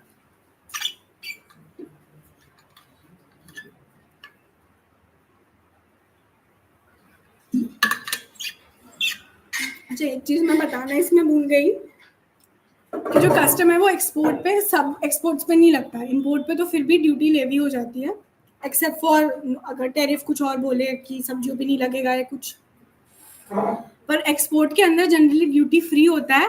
लेकिन कुछ एक्सपोर्ट्स होते हैं, कुछ गुड्स होते हैं जिन पे लग सकता है, जैसे लेदर पे लगता है if I am not wrong, और शायद व्हीट पे भी लेवी होता है कस्टम अगर आप एक्सपोर्ट करते हो। उन सब चीज़ों पे कस्टम लगता है। और भी नोटिफाइड है, वो मैंने कवर नहीं किया है। सो वैल्यूएशन पे अपन आते हैं कि वैल्यूएशन क्या है अंडर कस्टम्स। इंपोर्ट की पहले बात करेंगे, इंपोर्ट में किस तरह से वैल्यूएशन होगा। तो जो भी ट्रांजैक्शन वैल्यू है एक्सपोर्टर इंपोर्ट के बीच में, मुझे लखन ने कुछ बेचा 1000 रुपये के अंदर, तू ही आएगा सब एग्जाम्पल में मुझे लखन ने कुछ बेचा 1000 रुपये में, तो वो ट्रांजैक्शन वैल्यू है। इस वैल्यू पे मैंने उससे ट्रांजैक्शन किया, इतने वैल्यू मैं उसको पे करूँगी 1000 रुपीज़, तो वो उसका ट्रांजैक्शन वैल्यू है। पर हर केस में ट्रांजैक्शन वैल्यू ये होगी, इस पे कस्टम लेवी होगा except for certain exception. Basically अगर बायर और सेलर रिलेटेड है तो वैल्यूएशन के रूल्स उस पर अप्लाई होंगे, उसमें दूसरी वैल्यू लेंगे अपन कस्टम लेवी करने के लिए। या फिर एक सेकेंड, या फिर अगर जो एक्सपोर्टर, जो फॉरेन एक्सपोर्टर है, उसने कोई कंडीशन लगा दी कि आप इसी एरिया के अंदर गुड्स को बेच सकते हो, तो उस केस के अंदर वो वैल्यू अपन जो ट्रांजैक्शन एक्चुअल ट्रांजैक्शन वैल्यू है उस पर कस्टम ड्यूटी नहीं लगाएंगे, वैल्यूएशन रूल्स है उसके हिसाब से कस्टम ड्यूटी लगाएंगे। क्योंकि उसमें बेसिकली डिपार्टमेंट का ये मानना है कि फॉरेन एक्सपोर्टर अपन पे इन्फ्लुएंस लगा रहा है, अननेसेसरी इन्फ्लुएंस लगा रहा है, यानी प्राइस उस पर क्या बोलते हैं, वैल्यू उसकी अपन डिटरमाइन नहीं कर सकते। वैल्यू बहुत ज़्यादा फिक्शनल हो सकती है, एक्चुअल नहीं हो सकती है, तो ये डिपार्टमेंट का ये मानना है। तो इसीलिए वो जो एक्चुअल ट्रांजैक्शन वैल्यू उसको कंसिडर नहीं करेगी डिपार्टमेंट, और अलग से वैल्यूएशन रूल प्रिस्क्राइब्ड है, उसके हिसाब से वैल्यू डिटरमाइन होगी। एक ये रीज़न भी हो सकता है दूसरी वैल्यूएशन लेने का, अगर बायर को एक्सपोर्टर ने ऑब्लाइज कर दिया कि तू इसी यूज़ के लिए लेगा और उसको ऐसा डिस्पोज ऑफ नहीं करेगा, सेलर उसको बोल सकता है इंपोर्टर को कि मतलब जैसे सपोज कि वो ड्यूरेशन फिक्स कर सकता है कि आप इतने ड्यूरेशन के लिए उसको यूज़ करना ही पड़ेगा, नहीं तो आप बेचोगे भी तो आप इसी पर्टिकुलर पर्सन को ही बेच सकते हो। तो ये सब चीज़ों की वजह से वैल्यूएशन रूल्स इसमें अप्लाई हो जाएंगे। अदरवाइज नॉर्मल जो एक्चुअल ट्रांजैक्शन वैल्यू है उस पर कस्टम लगेगा। अब कस्टम ड्यूटी क्या होती है और वैल्यू कैसे निकलती है, उससे पहले अपन एक प्राइसिंग सिस्टम देखते हैं। ये वाला जो प्राइसिंग सिस्टम दिख रहा है आपको, एक मैंने मतलब एक डायग्राम सा है, पहुंच गए ना?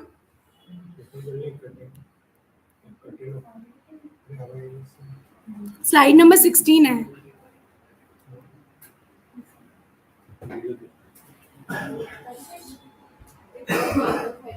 अगर बाय चांस में सर्टिफिकेट जो प्रॉब्लम है वो कुछ यहाँ से भेज रहे हैं तो वो मतलब फ्रेट में आएगा कि उसको एक्सपोर्ट की मानी गुड्स बेच मतलब like not sell but normally से ट्रांसपोर्ट, तो फ्रेट तो लगेगा ना उस पे, जैसे फ्रेट में ही आएगा कि ट्रांसपोर्टेशन कॉस्ट वैल्यू तो है ही नहीं ना उसकी कोई। नहीं। हाँ तो बस अब बिजनेस पर्पस के लिए नहीं बेच रहे हो ना, हाँ तो बस तो लैपटॉप को थोड़ा डिलीट कर देना। यहाँ देखिए मैं इसके साथ ठीक है, ठीक है। तो सही है ऐसे रखना। अब अपन डिस्कस करेंगे प्राइसिंग सिस्टम। तो डायग्राम आप लोग ने खोल लिया होगा। सपोज यूएसए का एक्सपोर्टर है मिस्टर लखन, वो उसके गुड्स, वो आईफोन नहीं बनाता है, उसका ये धंधा है बस, और बहुत सस्ते रेट में केवल 800 रुपये में आईफोन बनाता है। वो 800 रुपये का उसने आईफोन बनाया, वो अपने पोर्ट तक लेके जाएगा। अब खुद उठा के तो लेके जाएगा नहीं, आईफोन इतने सारे होंगे, कोई कन्वीनियंस होगा, तो उसकी ट्रांसपोर्ट कॉस्ट वगैरह उन सबको आप मिलाओगे तो उसको अपन कहते हैं free along side. Free along side value होती है जो पोर्ट तक की जितनी भी कॉस्ट लगी ना, जो एक्सपोर्टर की कॉस्ट होती है, वो उसको कहते हैं अपन फ्री अलोंग साइड। यहाँ पे मैंने लिखा हुआ है, यहाँ पे सर ने लिखा हुआ है, sorry, ex factory plus local freight plus local taxes, ये फ्री अलोंग साइड वैल्यू है। डाउट है इसमें किसी को? चलो ये तो पोर्ट तक की वैल्यू हो गई। सपोज ट्रांसपोर्ट उसका लग गया 200 रुपये का, तो 1000 रुपये तक का पोर्ट तक का कॉस्ट हो गया उसका, ठीक है। फिर पोर्ट से वो जाएगा सी के अंदर। अब जब वो लोड होगा तो लोडिंग चार्जेस, हैंडलिंग चार्जेस, जो सब कस्टम डिपार्टमेंट को पे करने होते हैं गुड्स की हैंडलिंग के लिए, गुड्स को रखने के लिए शिप के अंदर, डॉक चार्जेस, बहुत सारे अलग अलग चार्जेस होते हैं, वो सब वो पे करेगा। तो जब गुड्स का लोडिंग तक का खर्चा और वो जब डिपार्चर हो जाती है शिप, उसको कहते हैं अपन FOB, यानी फ्रेट ऑन बोर्ड। मतलब ऑन बोर्ड आ चुके हैं गुड्स, जब आपके ऑन शिप आ चुके हैं, उसको एफओबी कहते हैं। फिर गुड्स जाएगी 7 समुंदर पार और पहुंचेगी इंडिया।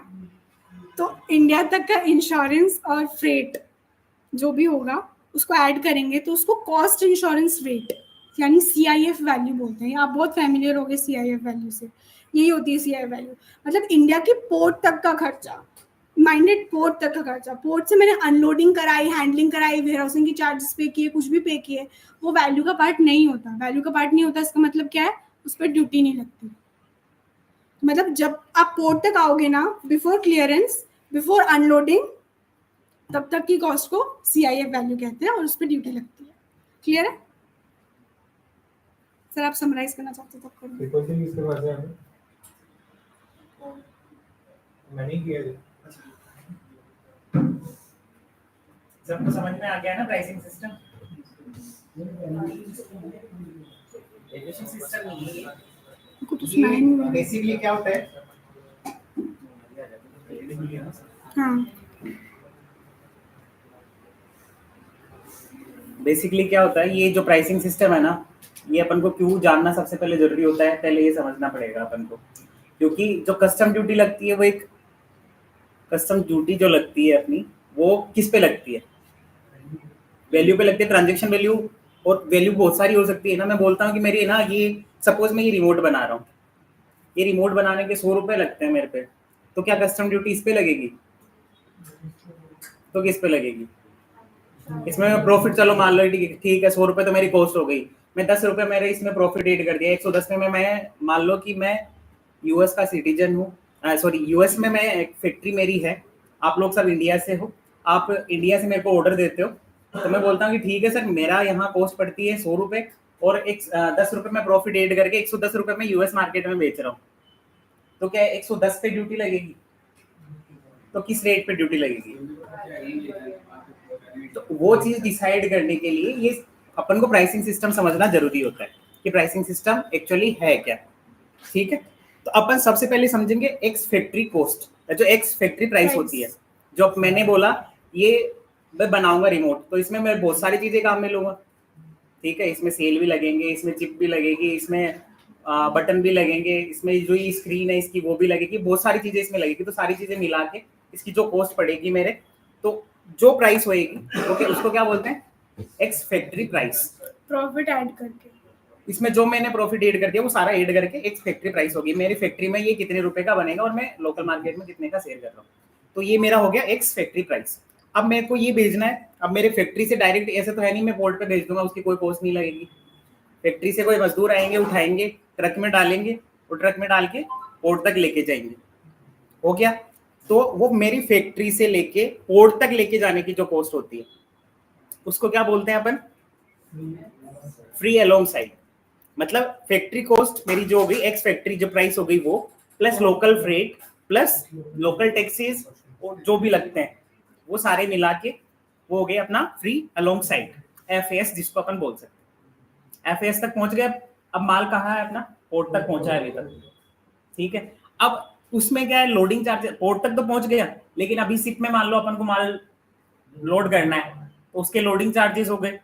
और एक्सपोर्ट ड्यूटी, क्योंकि अपन सपोज मैं यूएसए से एक्सपोर्ट कर रहा हूँ और वहां कोई एक्सपोर्ट ड्यूटी एप्लीकेबल है यदि कोई, तो वो एक्सपोर्ट ड्यूटी या फिर और भी कोई पोर्ट के चार्जेस लगते हैं, तो जो पोर्ट तक जो चार्जेस लगते हैं वो सारे मिला के मेरा होता है FOB प्राइस, जिसको बोलते हैं फ्री ऑन बोर्ड प्राइस। समझ में आ गया? FOB प्राइस आ गया। अब मेरा माल कहाँ पड़ा है? यूएस पोर्ट पे पड़ा है। अब मेरे को वो इंडिया लेके जाना है, तो यूएसए से इंडिया तक लाने की जितनी भी कॉस्ट लगती है, बेसिकली दो ही कॉस्ट लगती है। कौन कौन सी लगती है? फ्रेट और इंश्योरेंस, बेसिकली वही लगती है, इसके अलावा कोई कुछ नहीं होता। मतलब हो सकता है कि और भी बीच में हो जाए, मान लो कि तूफान आ गया, थोड़ा माल खराब हो गया, मैंने 100 क्वांटिटी मंगाई थी, उसमें से 5 खराब हो गई, तो 95 मेरे को रिसीव हुआ। ठीक है, तो मेरे मान लो 5 वो कुर्सियां मतलब डिस्ट्रॉय हो गई किसी भी वजह से, तो 95 भी मेरे पास पहुंचा, तो उसकी कॉस्ट भी किसमें ऐड होगी? उसी में ऐड होगी। वो जो CIF प्राइस है, वो वैल्यूएशन के रूल्स हैं जो अपन आगे बाद में पढ़ेंगे, तो उस वैल्यूएशन के रूल्स के अकॉर्डिंग वो उसमें ऐड होता है। तो ये अपनी CIF प्राइस आ गई। इसको क्या बोलते हैं? फुल फॉर्म क्या होती है इसकी? पोस्ट इंश्योरेंस तो सीआईए प्राइस है कि इस प्राइस पे अपना लगता है कस्टम ड्यूटी। तो क्लियर है, चार चीजें अपन ने पढ़ी, चारों समझ में आ गई। पहले क्या आती है, एक्सपेक्टेड प्राइस आ गई, उसमें जो लोकल वो लगेंगे लोडिंग के और वो लेके जाने के पोर्ट तक के वो हो गए, इसको क्या बोलेंगे, फ्री अलोंग साइड हो गया। अब उसमें फ्री अलोंग साइड अपने पोर्ट तक पहुंचने का हो गया, उसमें क्या ऐड करेंगे, लोडिंग चार्जेस एक्सपोर्ट ड्यूटी जो हो गई वो ऐड करेंगे तो एफओपी प्राइस आ गई। एफओपी में इंश्योरेंस और फ्रेट ऐड करेंगे तो क्या आ जाएगा, सीआईए प्राइस, जिस पे अपनी कस्टम ड्यूटी लगती है। ये इसलिए अपन को समझना पड़ता है क्योंकि इस पे अपन कस्टम ड्यूटी लगाते हैं। ठीक है, चलो आगे बढ़ते हैं। शिपिंग बिल और बिल ऑफ एंट्री में वैल्यू क्या है? देखो शिपिंग बिल जो अपन फाइल करते हैं, तो शिपिंग बिल जो एक्सपोर्ट वाली कंट्री है वो फाइल करती है, तो वो वाली कंट्री वो फाइल करेगी। बिल ऑफ एंट्री जो अपन जो यहाँ इंपोर्ट वाली कंट्री वो फाइल करते हैं, तो बिल ऑफ एंट्री इंडिया में सपोज फाइल हो रही है, तो बिल ऑफ एंट्री में बेसिकली वैल्यू जो यहाँ आई थी है ना, सीआईएफ प्राइस जो होती है वो फाइल होती है, उसमें ब्रेकअप दिया होता है, एफओबी, इंश्योरेंस, फ्रेट, सारा ब्रेकअप होता है उसमें, और उसी पे ड्यूटी लगती है। नहीं, अपन कैलकुलेट मतलब अपन ही को ही कैलकुलेट करने, उसका वैल्यूएशन के मेथड्स होते हैं बेसिकली, जो अपन आगे डिस्कस करेंगे। ऐसा है, यदि नेक्स्ट पार्ट में अपन डिस्कस करेंगे। नहीं, वैसे तो फ्रेट और इंश्योरेंस उसमें अमाउंट जो एक्चुअल होता है वही होता है, पर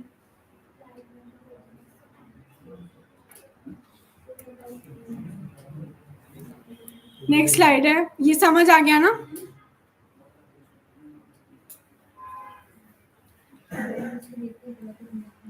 नेक्स्ट है determination of accessible value.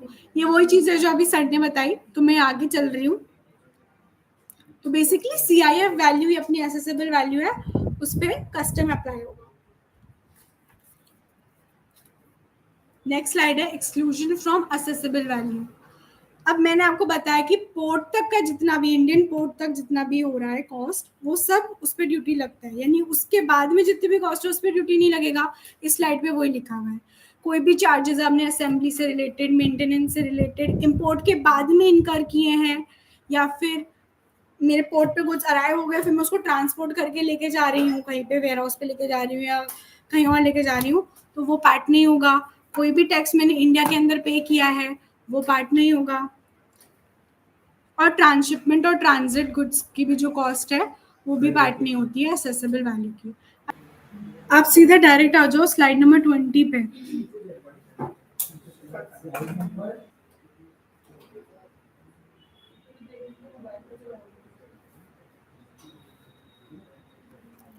Transit goods क्या होते हैं? सबसे पहले दो टर्म्स है, ट्रांजिट और ट्रांसशिप्ड।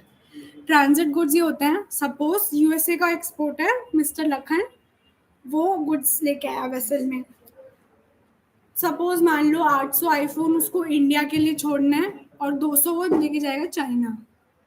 तो अब वो लेके आए गुड्स को इंडिया के पोर्ट के पास में, तो इंडिया में वो अनलोड कितने करेगा? 800 अनलोड करेगा, और 200 शिप पे ही पड़े रह जाएंगे क्योंकि वो चाइना जाएंगे। तो वो क्योंकि अनलोड ही नहीं हुए इंडिया के अंदर, तो उस पर कस्टम भी क्यों लेवी होगा? उसको कहते हैं ट्रांजिट गुड्स। मतलब वो गुड्स आए तो सही, इंडिया पर छू के निकल गए, मतलब वो अनलोड भी नहीं हुए, ठीक है। और ट्रांसशिप्ड गुड्स क्या होते हैं?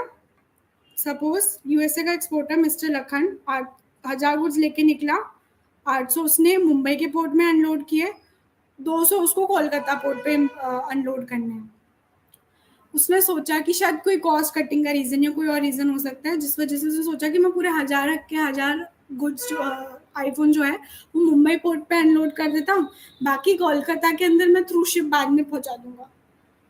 तो उसने अनलोड तो कर लिया पूरे 1000, पर कस्टम उस समय क्योंकि 800 मुंबई के लिए थे तो केवल 800 पे ही उस समय कस्टम लगेगा, बाकी के जो 200 गुड्स है उस पे कस्टम जब वो कोलकाता पहुंचेंगे ना तब लगेगा, जब उस वहाँ पे वो जब अनलोड होंगे। ऐसे क्लियर है? ट्रांजिट वर्सेस ट्रांसशिपमेंट, कोई कंफ्यूजन तो नहीं है ना इसमें? पोर्ट्री होना कंपलसरी है? हाँ। रोड भी हो मैं इसमें ऐसा है कि जिस कन्वेंस से आपने पहले गुड्स को जैसे मुंबई पोर्ट के अंदर गुड्स शिप से आए ना, तो कोलकाता पोर्ट भी शिप से ही जाएंगे, सेम मोड होना चाहिए। ऐसा नहीं कि है ना मैंने अनलोड कर दिया मुंबई के अंदर 1000, 200 में बाय रोड पहुंचा रही हूँ, बाय ट्रक पहुंचा रही हूँ, वो चीज़ नहीं है। उस समय तो कस्टम आप पोर्ट पे थोड़ी ना जाओगे, तब तो वो इवेजन हो जाएगा ना, तो सेम मोड होगा उसका। जैसे नाम में तो लिखा हुआ है, नाम? मतलब लिखा है ना ट्रांसिटमेंट, इंग्लिश में अपन पढ़ते हैं ट्रांसिट, तो इसका मतलब क्या होता है? एक शिप से दूसरे शिप में ट्रांसफर होना, सिंपल सा बात है। दूसरा अपन पहला पढ़ते हैं ट्रांजिट, मतलब इंडिया में इंपोर्ट करने का कोई इरादा तो नहीं था, लेकिन रास्ते में इंडिया पड़ रहा था, तो आगे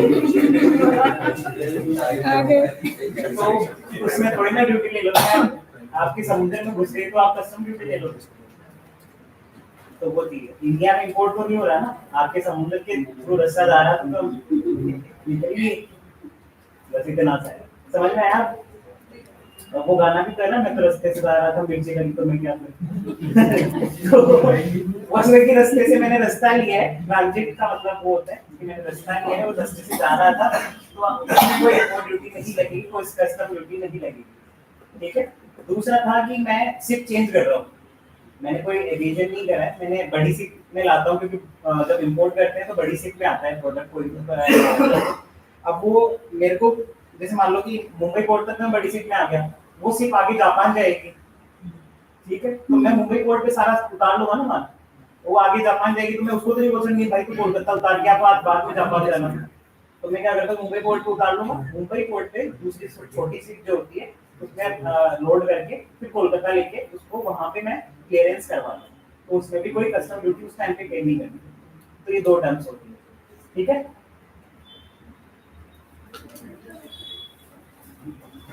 अब बात कर रहे हैं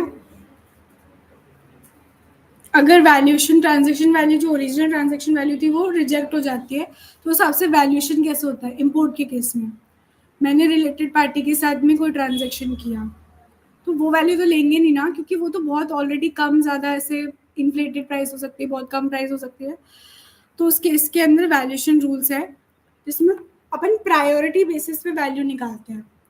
सबसे पहले अपन देखेंगे value of identical goods. Identical goods की जो वैल्यू होगी उसको ट्रांजैक्शन वैल्यू मान लिया जाएगा और उस पर कस्टम ड्यूटी लगेगा।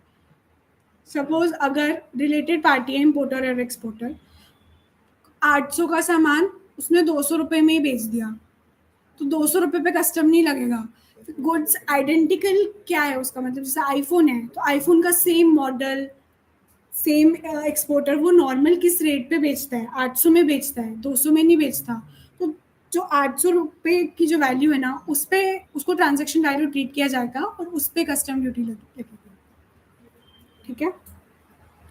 सेम टाइम का वैल्यू होना चाहिए, बस ये है कि ऐसा नहीं कि एक साथ पुराना वैल्यू ले रहे हो, सेम टाइम का वैल्यू होना चाहिए। अगर सपोज आइडेंटिटी गुड है ही नहीं, वो ऐसा गुड्स है जो सेम मैन्युफैक्चर नहीं करता, उसने कस्टमाइज करके सपोज दिया था, तो वही गुड्स वैसे सिमिलर गुड्स अगर होंगे तो उससे वैल्यू डिटरमाइन की जाएगी। सपोज आईफोन का फ़ोन है, वो ऐसा फ़ोन है जो कभी बना ही नहीं आज तक, या कुछ अलग मॉडल है जो एग्जिस्ट नहीं करता है, नॉर्मली लोकली अवेलेबल नहीं है सबके लिए, उसकी वैल्यू उसने 200 रुपये डिटरमाइन की एक्सपोर्टर ने, पर एक्चुअल में इतनी नहीं है क्योंकि रिलेटेड था तो 200 में बेच दिया।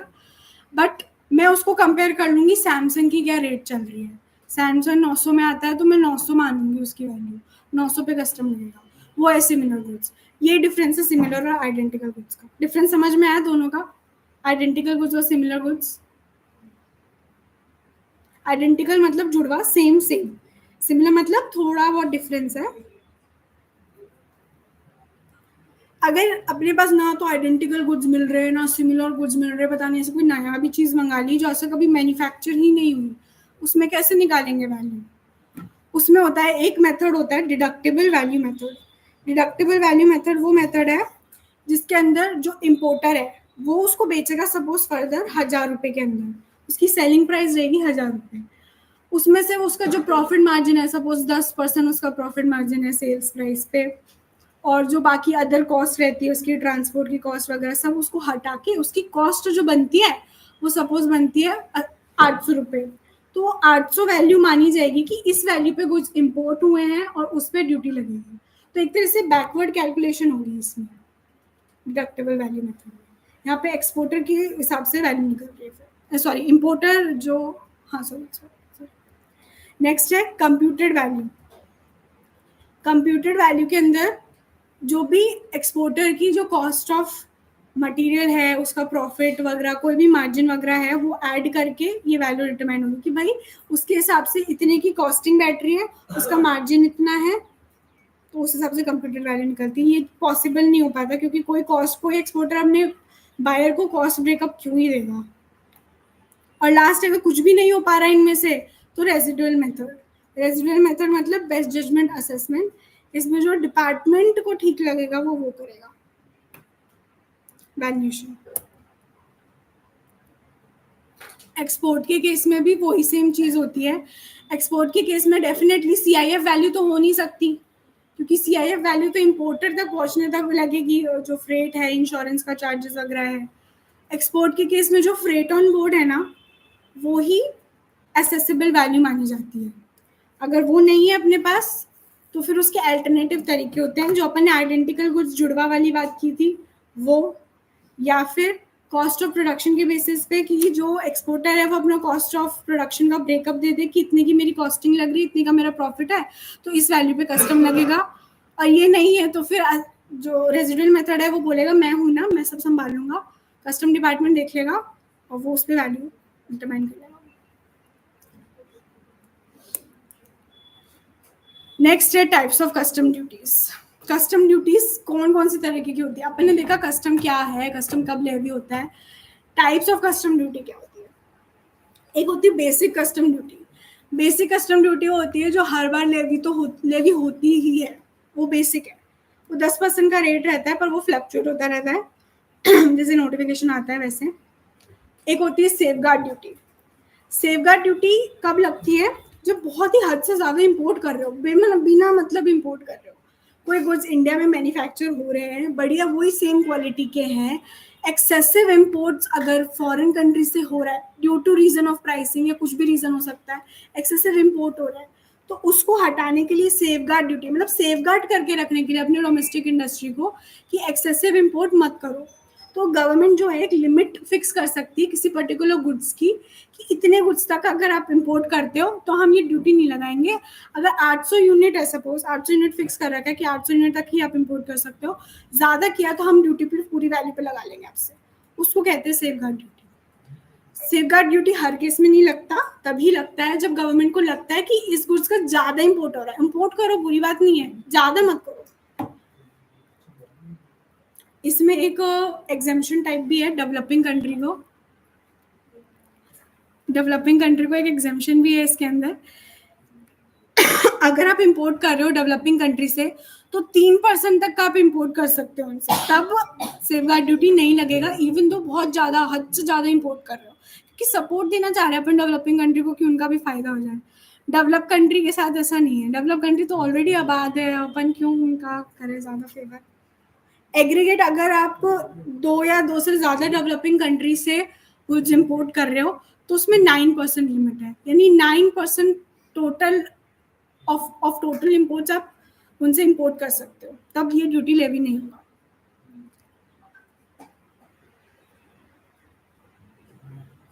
अच्छा, इसमें एक ये पॉइंट और है कि अगर इंपोर्ट स्पेशल इकोनॉमिक जोन या फिर ईओयू कर रहा है, एक्सपोर्ट ओरिएंटेड यूनिट कर रहा है, तो उस केस में सेफगार्ड ड्यूटी नहीं लगेगी। पहले तो मैं एक क्वेश्चन पूछना चाहूंगी, एक्सपोर्ट ओरिएंटेड यूनिट्स और स्पेशल इकोनॉमिक जोन में क्या डिफरेंस है? क्या?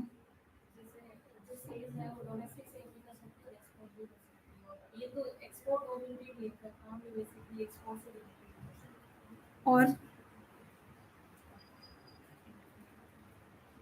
हाँ, ये रीज़न है कि मेनली वो एक पूरा 100% एक्सपोर्ट ही करते हैं, तो एक्सपोर्ट ओरिएंटेड यूनिट है। और स्पेशल इकोनॉमिक जोन का प्राइमरी फोकस एक्सपोर्ट होता है, पर वो डोमेस्टिकली भी गुड्स को बेच सकते हैं।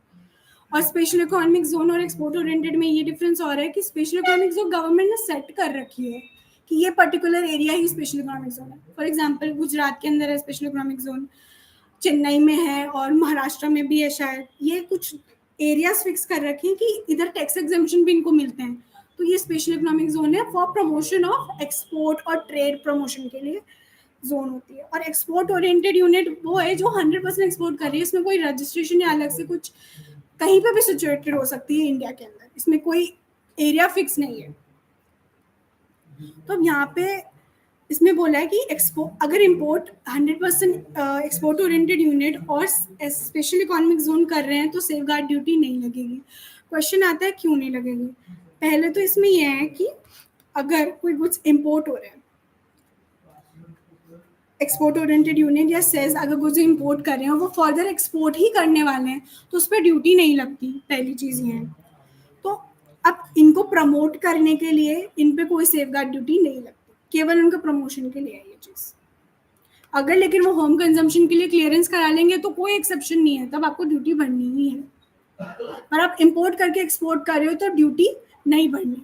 क्यों नहीं भरनी, अब आप बताओ इसमें से रीजन, कोई बता सकता है? हाँ, एक्सपोर्ट पे ड्यूटी नहीं लगती, केवल कुछ ही गुड्स है जिन पे ड्यूटी लगती है।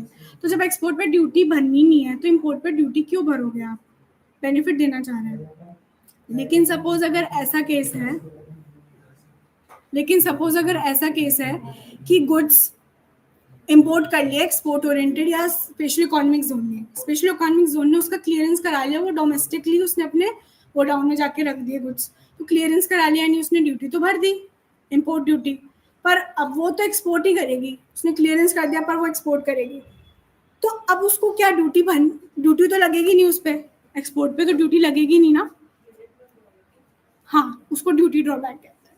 उसने जो इंपोर्ट पे ड्यूटी पे की है उसको उसका रिफंड मिल जाएगा, उसको ड्यूटी ड्रॉबैक कहते हैं। क्योंकि अल्टीमेटली तो इंपोर्ट और एक्सपोर्ट ही हुआ है ना, सब पे एप्लीकेबल। और मैंने एग्जाम्पल के लिए बताया था स्पेशल इकोनॉमी। अपन ने कोई गुड्स इंपोर्ट करे और उसको अपन ने बेचा विद इन इंडिया, तो फिर ड्यूटी ड्रॉबैक मिलेगी? क्यों मिलेगी? डोमेस्टिकली कर लिया ना, उसको क्लियरेंस हो गया। अच्छा, जब बाहर एक्सपोर्ट करेंगे तो बाहर एक्सपोर्ट करना चाहिए। एक्सपोर्ट क्योंकि अपन प्रमोट कर रहे हैं ना, गवर्नमेंट प्रमोट कर रही है एक्सपोर्ट को, एक्सपोर्ट पर ड्यूटी नहीं लगती तो इंपोर्ट पे भी क्यों भरोगे, ऐसा है।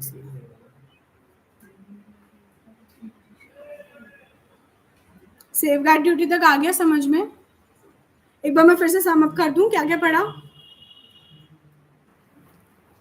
तो बेसिक्स ऑफ कस्टम में अपन ने पढ़ा क्या कस्टम होता है, कस्टम का क्या पर्पस है, कस्टम से कैसे डिपार्टमेंट रेगुलेट करता है पूरा इंटायर ट्रेड प्रोसेस, कस्टम कब अप्लाई होता है, कस्टम के लिए क्या डॉक्यूमेंट्स चाहिए, कस्टम की क्या वेयर हाउसिंग होती है, कितने टाइम तक वेयर हाउसिंग कर सकते हैं, वेयर हाउसिंग के टाइम पे ओनर्स के क्या राइट होते हैं, वैल्यूएशन कैसे करते हैं, असेसिबल वैल्यू कैसे डिटरमाइन करते हैं, ये सब अपन डिस्कस कर रहे हैं। ठीक है,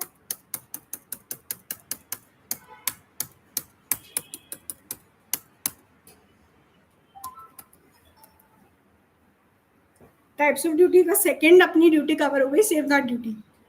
डाउट है तो बोल दो, खिचड़ी नहीं बनी ना पक्का, क्योंकि बन सकती है, टॉपिक थोड़ा टेक्निकल है ना। ईओयू बताया तो मैंने, export oriented unit.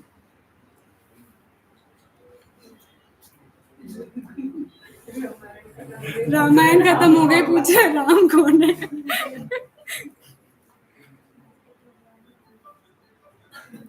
Guys fast जा रहा हो तो बोल दो यार, क्योंकि मैंने तो पढ़ा है तो मैं तो अपनी कंफर्टेबल स्पीड में हूँ, तुम लोगों को नहीं पता तो तुम बता दो।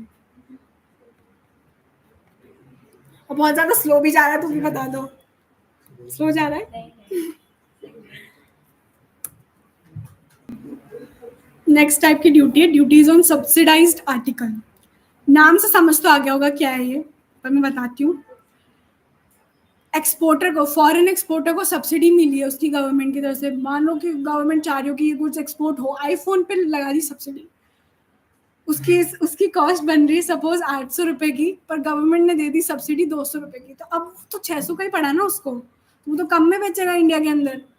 अब ऐसे तो डोमेस्टिक इंडस्ट्री को नुकसान हो जाएगा, क्योंकि डोमेस्टिकली तो उस पर कोई सब्सिडी नहीं है आईफोन पे। तो इस केस में ड्यूटी लेवी होती है सब्सिडाइज्ड आर्टिकल पे। 800 का पड़ता है इंडिया के अंदर, वो 600 में बेच रहा है, तो 200 रुपए की मान लो सब्सिडाइज्ड आर्टिकल। ड्यूटी ऐसे कैलकुलेट नहीं होती, मैं एग्जांपल दे रही हूँ जस्ट। समझ आ गया ना?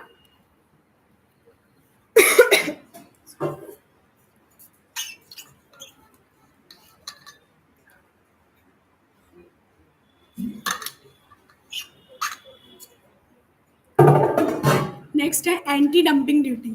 डंपिंग किस किस को पता है यहाँ पे? डंपिंग किसे कहते हैं? जो चाइना करता है इंडिया में, हाँ तो क्या करता है? अपने सस्ते प्रोडक्ट्स लाके इंडिया में वो बस डाल देता है कि कोई ना डंप ही कर रहा है। ठीक है, डंपिंग बेसिकली किसे कहते हैं? चेक ने ठीक बोला, जैसे चाइना करता है।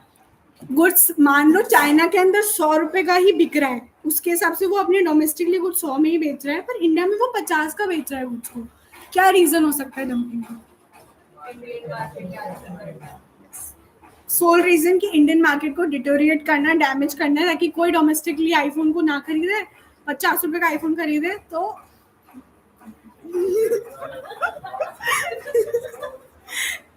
Hypothetical example. हाँ, तो चाइना जो करता है वो डंप करता है, 100 रुपए का आईफोन को 50 में बेच रहा है वो। ठीक है, नॉर्मल वैल्यू पे कम प्राइस पे बेच रहे हो तो उसको डंपिंग कहते हैं।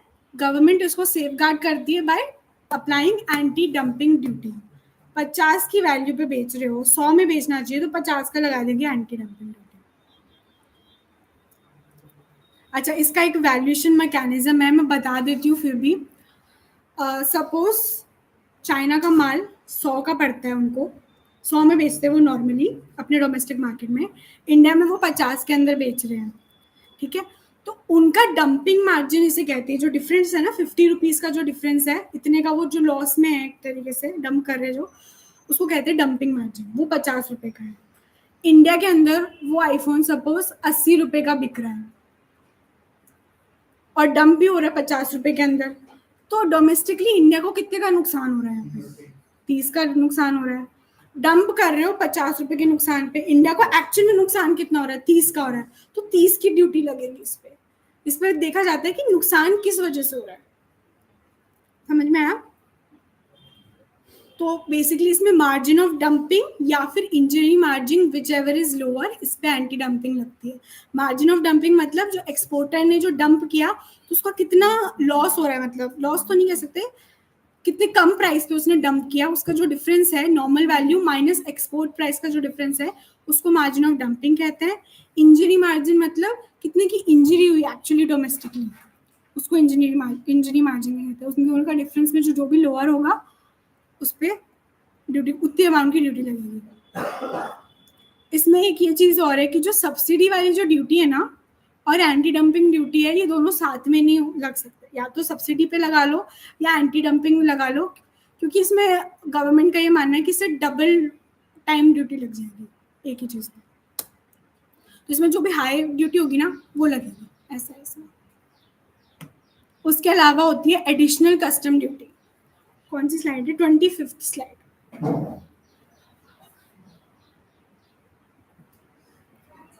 बढ़ू मैं आगे? फास्ट तो नहीं जा रहा ना? Additional custom duty. Additional custom duty जो होती है वो होता है अपना इनडायरेक्ट टैक्स का कंपोनेंट। एक्साइज हो गया, सेल्स टैक्स हो गया, वैट हो गया, आईजीएसटी हो गया, जीएसटी कंपनसेशन सेस हो गया। तो जिन गुड्स पे ये लेवी होता है इंडिया के अंदर डोमेस्टिकली, उन गुड्स पे ये एडिशनल ड्यूटी लग जाती है। For example alcohol liquor for human consumption, उसकी मैन्युफैक्चरिंग पे एक्साइज लगता है। ठीक है, तो अगर मैं इम्पोर्टेड वाइन सपोज मंगा रही हूँ तो उस पर एक्साइज लग जाएगा। कस्टम ड्यूटी तो लगेगी, जो normal basic custom duty safeguard वगैरह जो बताया ना, अगर एप्लीकेबल है तो वो लगेगी। उसके अलावा एक्साइज ड्यूटी भी लगेगी। जीएसटी होता है तो जीएसटी लगेगा, कंपनसेशन सेस होता है तो जो 28% होता है वो अलग लगेगा। ऐसा है।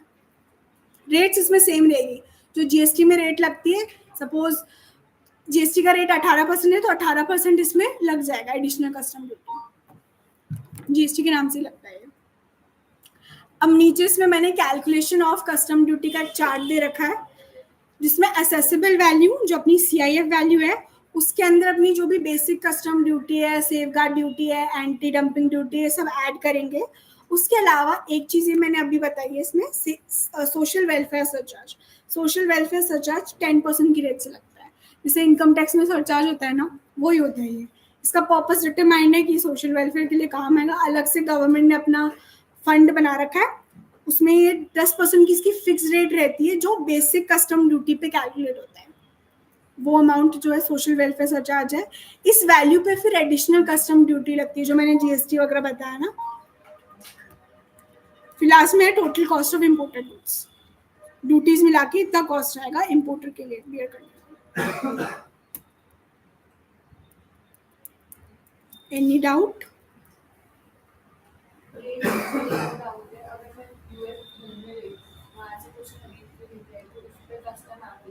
हाँ, उस पर बैगेज के रूल्स अप्लाई होते हैं। मैं एक बैगेज कवर नहीं किया वैसे तो इसमें। अब पैसेंजर है, पैसेंजर पे तो कस्टम लगेगा नहीं, है ना, तो उसके साथ वो जो गुड्स लेके आ रहा है तो उस पर लगता है। उसमें ऐसा है कि अगर तो इंडियन पैसेंजर है, गुड्स लेके आ रही है और एज अ ट्रैवल सोविनियर तो लेके आ रही है, मतलब कुछ वहाँ का फेमस कोई चीज़ लेके आ रही है सपोज, तो उस पर कस्टम नहीं लगता।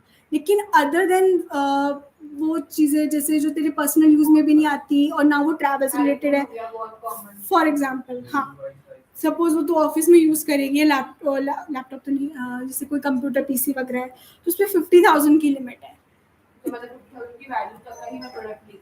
हाँ, उसके बाद कस्टम लगेगा। और ये चीज़ बहुत, मैं शॉर्ट में बता रही हूँ, बहुत बड़ा है कस्टम्स एक्ट। उसमें बैगेज की बहुत रूल्स है, कितने किलो तक लेके आ सकते हो, क्या लेके आ सकते हो, इतना अपने, मैं तो देख फाइनल के कोर्स के हिसाब से बता रही हूँ, टू बी वेरी ऑनेस्ट। मैंने इतना डिटेल में नहीं पढ़ा है, तो और भी हो सकता है प्रोविजन, तो वो तो देख लेना जैसा।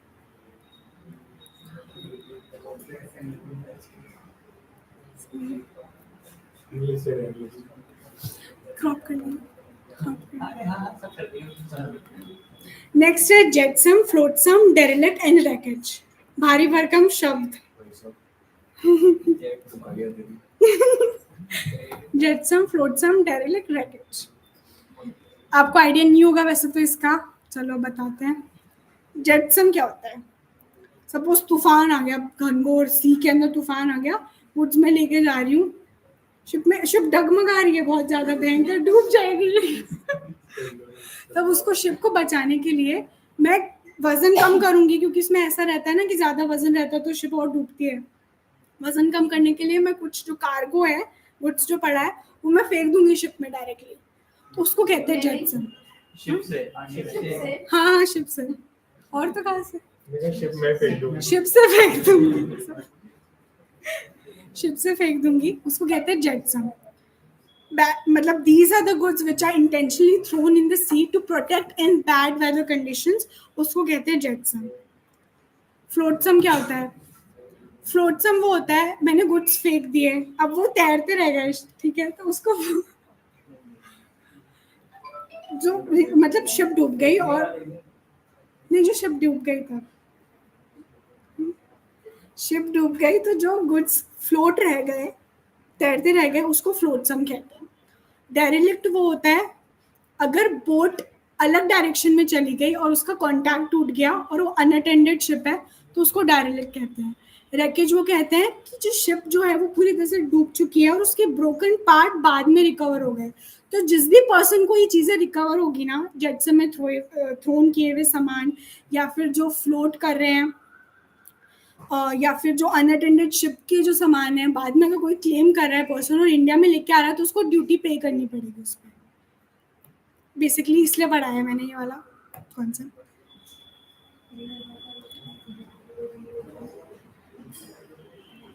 नेक्स्ट है abatement and remission of duty. इसमें समझने का था क्या? समझ में आ गया क्या?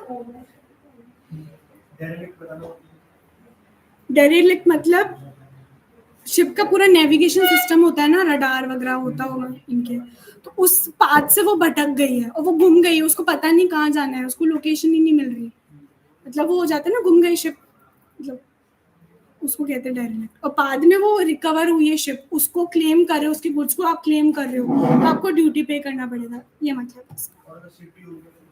शिप ही तो क्या ही कर सकते हो, डिस्ट्रॉय हो गया, डिस्ट्रक्शन का अपन आगे बात करेंगे। ये पता कस्टम्स में ये 4 टर्म्स क्यों डाली गई? क्योंकि बहुत सारा कस्टम ड्यूटी चोरी करते थे इस वजह से। पहले क्या देते, जैसे मैं बोल देता कि ये तो मैंने इंपोर्ट नहीं करा था, तैरते हुए आ गया था अपने आप ही। सच में होता था, मजाक नहीं कर रहा। हाँ तो पोस्ट अपने यहाँ से आके तैरते तो ये इस पे कस्टम ड्यूटी नहीं लगनी चाहिए। या मैं बोल सकता हूँ कि मैंने बोला कि मैं गुड्स तैरते तैरते आ गया। मैं बोलता हूँ कि मैंने तो शिप में कोई था ही नहीं, वो शिप भी तैरते तैरते अपने यहाँ पे आ गई। बोल सकता हूँ ना? आ सकती, शिप नहीं आ सकती है तैरते तैरते? आ सकती है ना पूरी सही सलामत। अब मैं अब गलती क्यों नहीं आती? और सही सलामत नहीं भी आया तो भी उसके पार्ट्स बेच के तो रिकवर कर सकते हैं ना पैसा। 2 चीज हो गई ना, एक तो मैंने माल आ गया मेरा पूरा तैरते तैरते, एक पूरी सीपी आ गई। दूसरा तीसरा क्या चीज हो सकती है? सीप तो डूब गई, माल वो तो पहला बेटर ही हो गया अपना कि माल तैरता तैरता आ गया। तीसरा क्या हो सकता है? आया तो सही लेकिन टूटा फूटा आया। आईफोन आया तो सही लेकिन उसकी स्क्रीन टूटी है, या स्क्रीन नहीं टूटी थी, नीचे जो चार्जिंग पॉइंट होता है ना वो डैमेज था, या कुछ और कोई कैमरा खराब हो गया, लेंस टूटा हुआ आया। आ तो गया था लेकिन देखते देखते फिर मैं समुद्र में गया, कोई उठाया ले आया और मैं आपसे यही कहता। ऐसे केसेस होते थे कस्टम्स में, उसके लिए ये सारी टर्म्स डाली गई है कि आप ये करते हो ना तो भी आप पे लगेगी कस्टम ड्यूटी। तो इसमें वैल्यू तो कम हो जाएगी ना फिर गुड्स की, अगर हाँ वो वैल्यू कम हो जाती है, डैमेज गुड्स होती है तो वैल्यू जितनी वैल्यू रहती है उसके अकॉर्डिंग कस्टम ड्यूटी लगती है। वो फॉर श्योर वो वैल्यूएशन रूल्स के अकॉर्डिंग उतनी लगेगी, पूरी नहीं लगेगी। सरकार को पता कैसे चलेगा कि मुझे चोरी वाला मिला, डूब हुआ मोबाइल मिला है? नहीं तो सरकार को नहीं पता लगेगा ना, वो तो अपन को खुद को बताना पड़ेगा। मैं बताऊंगा ही नहीं ना। क्यों बताओ? ये बताओ एक सेकंड सुनो। अब जैसे पीयूष का क्या क्वेश्चन था कि सरकार को कैसे पता लगेगा? सरकार को कैसे पता लगेगा? तो क्लियरेंस करे भी ना हाँ बस अब बोर्ड से लाओगे कहाँ से आप? बोर्ड से लाओगे कहाँ से? फिर मुझे आईफोन मिले 4-5 रखे जेब में लेके चले गया, कौन से ऐसे ऐसे नहीं होता। यार देखो ये जो इंडिया में भी तो होगी ना। इंडियन नेवी होती है, फॉर श्योर होती है, और बहुत सारे आज भी है ना, इतने स्ट्रिक्ट रूल होने के बाद भी बहुत सारे चोरी करने की ट्राई करते हैं कि ठीक है अपन एक रास्ता निकालते हैं कि जहाँ पोर्ट नहीं उधर से सिर्फ ले जाते हैं।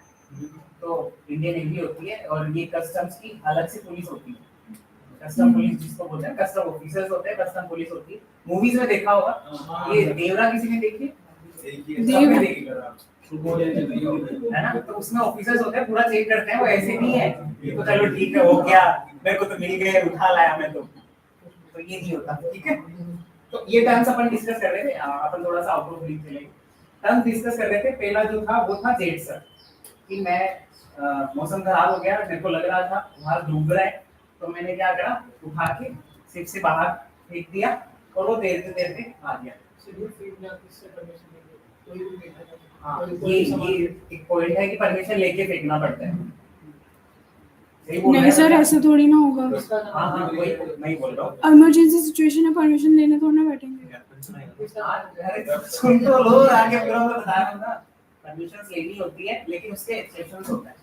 आप शिप से माल नहीं उतार सकते अनलेस अनटिल यदि आपका हो रहा है कि आप एक तो जान या माल की हानि ना, हिंदी में बोल तो आपको लग रहा है कि मौसम इतना ज्यादा खराब हो गया है, आप तो मरेंगे अभी, या फिर माल वैसे भी डैमेज हो जाना है, उस केस में आपको किसी की कोई परमिशन नहीं लेनी है। अदरवाइज आपको हर एक केस में परमिशन लेनी होगी, अदरवाइज आप शिप से उतार नहीं सकते। सब बट ये वाला जो परमिशन वाला बोल रहे हो तो तब होगा ना जब आप दूसरे पोर्ट पे उसको लेके जा रहे हो, वो तब थोड़ी ना है कि आप शिप के अंदर ही उसको दूसरे फेंक पोर्ट रहे नहीं, हो। यदि आप शिप से उतारते हो ना, बीच में भी यदि बीच में भी उतारते हो तो परमिशन लेनी पड़ेगी। हाँ बीच में उतारते हैं तब तो लेनी पड़ेगी। मैं तो कह रही हूँ जेटसन वाला केस कह रही नहीं हूँ। इन केसेस में परमिशन नहीं लेनी, ये तो केसेस ही वही है ना। हाँ। मौसम खराब हो गया तो ही तो फेंकूंगा मैं, तो जेटसन वाला केस वही है। अरे शिप में जो सामान पड़ा है वही सबका जाएगा, वो तो अब सबका जान जाएगा, पहले सारा ना। सामान जाएगा, लेकिन ड्यूटी किस पे लगेगी वो पर्सन होना चाहिए, किस पे होना चाहिए। अरे भाई बंदे का क्वेश्चन सही है, किसका सामान फेंकोगे उसमें तो बहुत सारे होंगे। जो वैल्यू कम हो जिसमें वेट ज्यादा हो जिसमें वेट ज्यादा हो। जिसमें वेट ज्यादा हो बेसिकली तो अपन वही फेंकेंगे। और मैं तो बोल रहा हूँ सारा की सारा ही फेंक दूंगा मैं तो।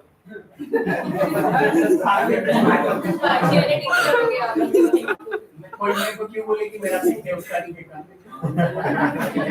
मैं तो सारे फेंक बोल देना इसमें वेट ज्यादा था,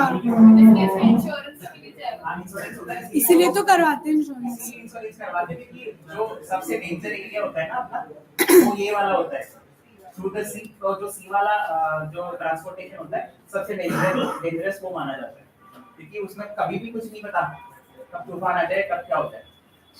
इसलिए इंश्योरेंस तो होता है। अपन जो इसका क्वेश्चन था उस पे आ रहे हैं कि मान लो वो किसका गुड्स था, ड्यूटी कौन देगा उसको।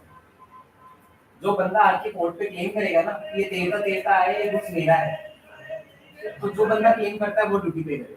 और किसी ने क्लेम नहीं किया तो सरकार का किसी ने नहीं क्लेम करा तो सरकार दीवार सरकारी बोलेगी मेरे पास आया देता।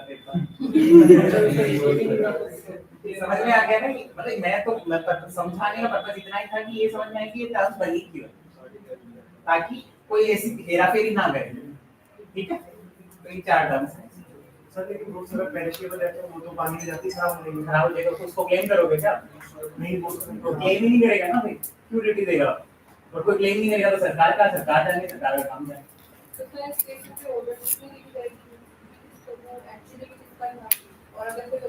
नहीं ना, कोई डॉक्यूमेंट नहीं है आपके पास, उस पे कोई मार्किंग होती है या पहचान सकते हो, कोई क्लेम कर सकते हो तो फिर तो आपका ही है। बट जब तक नहीं है तब तक जिसको मिला उसका। हाँ तो जिसको मिला उसका सिंपल है, जिसको मिला उसका ही है। अब जो मैं क्लेम कर रहा हूँ कि भाई ड्यूटी ले ले ये मेरा गुड्स है, नहीं तो बोलो बहुत रिस्की हो जाएंगे ट्रांसपोर्टेशन। क्योंकि एक तो कॉस्ट इफेक्टिव होता है इसलिए करते हैं अपन क्योंकि दो ही 3 चीजें हो सकती है ना, या तो बाई रोड मंगवाए या बाई सीप मंगवाए या बाई एयर मंगवाए। तीनों तरीके हो सकते हैं। बाई एयर सबसे कॉस्टली होता है, बाई रोड भी बहुत ज्यादा कॉस्टली होता है किसी भी कंट्री से मंगवाओ। बाई सीप मंगवाते हैं वो कॉस्ट इफेक्टिव होता है क्योंकि बहुत सारा जो अपना मटेरियल होता है वो एक साथ इंपोर्ट होता है इस वजह से। ठीक है, और कोई डाउट्स?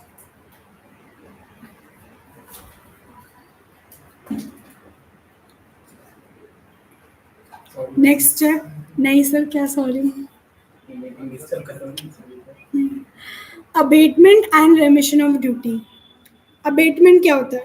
किसी को पता है अबेटमेंट क्या होता है?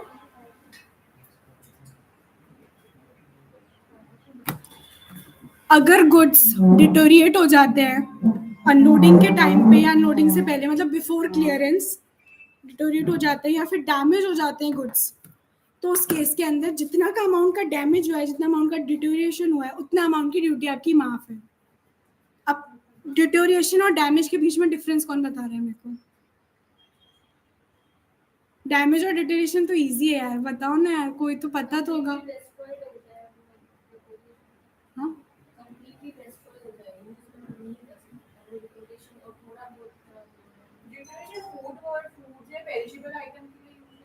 हाँ, डिटोरिएशन मतलब जो विद टाइम धीरे धीरे सड़ रहा है उसको डिटोरिएशन कहेंगे। डैमेज मतलब थोड़ा, जैसे सपोज मैंने आईफोन ही इंपोर्ट किया है उसमें थोड़ा ठीक है, आईफोन इंपोर्ट किया, उसकी स्क्रीन क्रैक हो रही है। मेरे जो भी गुड्स मैंने लिए ना इंपोर्ट किए उसमें स्क्रीन सारी क्रैक्ड है, तो वो डैमेज गुड्स की कैटेगरी में आएगा, डिटोरिएटेड गुड्स नहीं है। वो धीरे-धीरे खराब हो रहा है। काजू इंपोर्ट करते हैं अपन, तो उसका नॉर्मल लॉस भी तो बोल सकते हैं उसको। नॉर्मल और एबनॉर्मल क्यों होगा इसमें?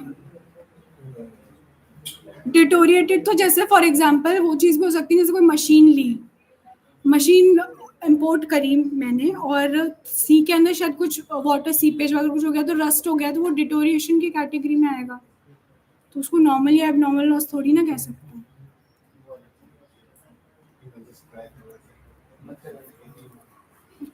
मतलब बेसिकली जितने का नुकसान उतने की ड्यूटी माफ, वो अबेटमेंट है। नेक्स्ट है रेमिशन। रेमिशन क्या होता है? रेमिशन कब अप्लाई होता है? रेमिशन मतलब ड्यूटी रेमिट हो गई, ड्यूटी पूरी माफ हो गई, आपको थोड़ा सा भी पैसा नहीं भरना। अगर गुड्स आपके लॉस्ट हो गए, डिस्ट्रॉय हो गए, आग लग गई शिप के अंदर, ब्लास्ट हो गया, कुछ एयरप्लेन क्रैश हो गया, कुछ भी हो गया, या फिर गुड्स जो है वो लॉस्ट हो गए, आपको मिल नहीं रहे, तो अब आपको वो मिल नहीं रहे तो आप उस पर ड्यूटी क्यों पे करोगे? ऑब्वियस सी बात है। अब डिटोरिएटेड या फिर डैमेज गुड्स के अंदर थोड़ी बहुत वैल्यू होती है, तो इसलिए आप उस पर ड्यूटी पे करोगे जितनी की उसकी वैल्यू बची है। तो जो लॉस्ट हो गया, डिस्ट्रॉय हो गया, उसकी कोई वैल्यू नहीं है, तो उस पर पूरी ड्यूटी रेमिट हो जाती है, यानी माफ हो जाती है। या फिर अगर ओनर ऑफ द गुड्स, उसको ऐसा लगता है कि ये गुड्स मेरे कोई काम की नहीं है, या फिर वो खराब हो गए, पूरी तरह से डैमेज हो गया, अनयूजेबल है, सपोज एक्सपायर्ड है, मैंने मेडिसिन इंपोर्ट की, वो पूरी एक्सपायर्ड हो चुकी है, उसको यूज ही नहीं है कोई, मैं उसको बाद में बेच भी नहीं सकती हूँ जितनी वैल्यू इसकी, तो वो गुड्स को वो अबैंडन कर सकता है, या तो कस्टम डिपार्टमेंट को दे देगा, या उसको डिस्ट्रॉय कर देगा, जला देगा उसको गुड्स को, तो उस केस में भी ड्यूटी रेमिट हो जाती है। अब इसका आंसर वैसे मैंने दे ही दिया नेक्स्ट स्लाइड में जो है, now why would importer relinquish these goods, what will department do with these relinquish good, क्या करेगा? नीलामी। नेक्स्ट स्लाइड है, what if the goods are cleared for home consumption and then they are found defective later. Defective पहले होते तो मेरे को थोड़ा रेमिशन, अबेटमेंट कुछ मिल जाता, बट मैंने होम ड्यूटी, मतलब जो गुड्स थे वो कार्टन में बंद थे, मैंने उस समय खोल के नहीं देखे कि सही है या नहीं है, मैं होम कंजम्पशन के लिए क्लियर करवा के ले गई, यानी मैंने ड्यूटी पे कर दी। अब उस केस में तो उसकी नाइंसाफी हो गई ना, बाद में घर आके उसने देखा, बोला ये तो पूरा डिफेक्टिव है, पूरा खराब है माल, तो उस केस में क्या डिपार्टमेंट उसको रिफंड दे देगा? हाँ, पर ये शर्त ये है कि वो गुड्स को यूज नहीं कर सकता। गुड्स कैसे यूज नहीं करेगा? या तो वो पूरा डिपार्टमेंट को दे दे वो गुड्स को, जितनी वैल्यू रिकवर हो सकती है उतना वो ऑक्शन से रिकवर कर लेंगे, या फिर गुड्स को पूरा डिस्ट्रॉय कर दो, या फिर एक्सपोर्ट भी कर सकते हो। खराब माल कौन लेगा? एक्सपोर्ट अगर सपोज मैंने ऐसे पर्सन को किया जिसका काम है स्क्रैप में डील करना या कुछ, तो उस केस में। नेक्स्ट है डीनेचरिंग या म्यूटिलेटिंग गुड्स। ये बगल में ये कस्टम ऑफिसर दिख रहा है ना, यही होता है basically denaturing, mutilating of the goods. Denaturing का क्या मतलब होता है कि किसी पर्टिकुलर गुड्स का नेचर ही कंप्लीटली चेंज कर देना। फॉर एग्जाम्पल एल्कोहल इम्पोर्ट किया है, एल्कोहल के मल्टीपल यूजेस होते हैं, नेल पेंट्स में भी काम आता है, वो दवाइयों में भी काम आता है, बहुत चीज़ों में काम आता है एल्कोहल। तो इम्पोर्टर को इस चीज़ से अब इम्पोर्टर उसको ऑल्टरनेटिव यूज ढूंढ सकता है। फॉर एग्जांपल वो अल्कोहलिक लिकर उससे प्रोड्यूस कर सकता है, क्योंकि अल्कोहल पे ज़्यादा कस्टम ड्यूटी लगती है, तो वो एज अ नॉर्मल अल्कोहल उसको इम्पोर्ट करेगा, बाकी और कुछ इंग्रेडिएंट्स होंगे वो अलग से इम्पोर्ट करेगा, उसकी तो ड्यूटी बच जाएगी ना उस वजह से।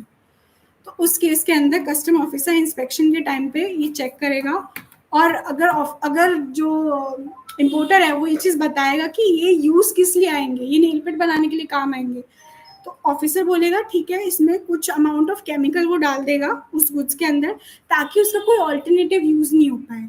जैसे वो अल्कोहल फॉर ह्यूमन कंजम्पशन ना बना पाए, लिकर नहीं बना पाए, उसके लिए वो उसकी डीनेचरिंग करेगा, उसका नेचर चेंज कर देगा गुड्स को, बिकॉज फिर वो अनफिट फॉर ह्यूमन कंजम्पशन हो जाएंगे, तो वो उसको दूसरा यूज़ नहीं कर सकता, जो डेजिग्नेटेड यूज़ है वो यूज़ कर सकता है उसका। ये होता है डीनेचरिंग ऑफ गुड्स।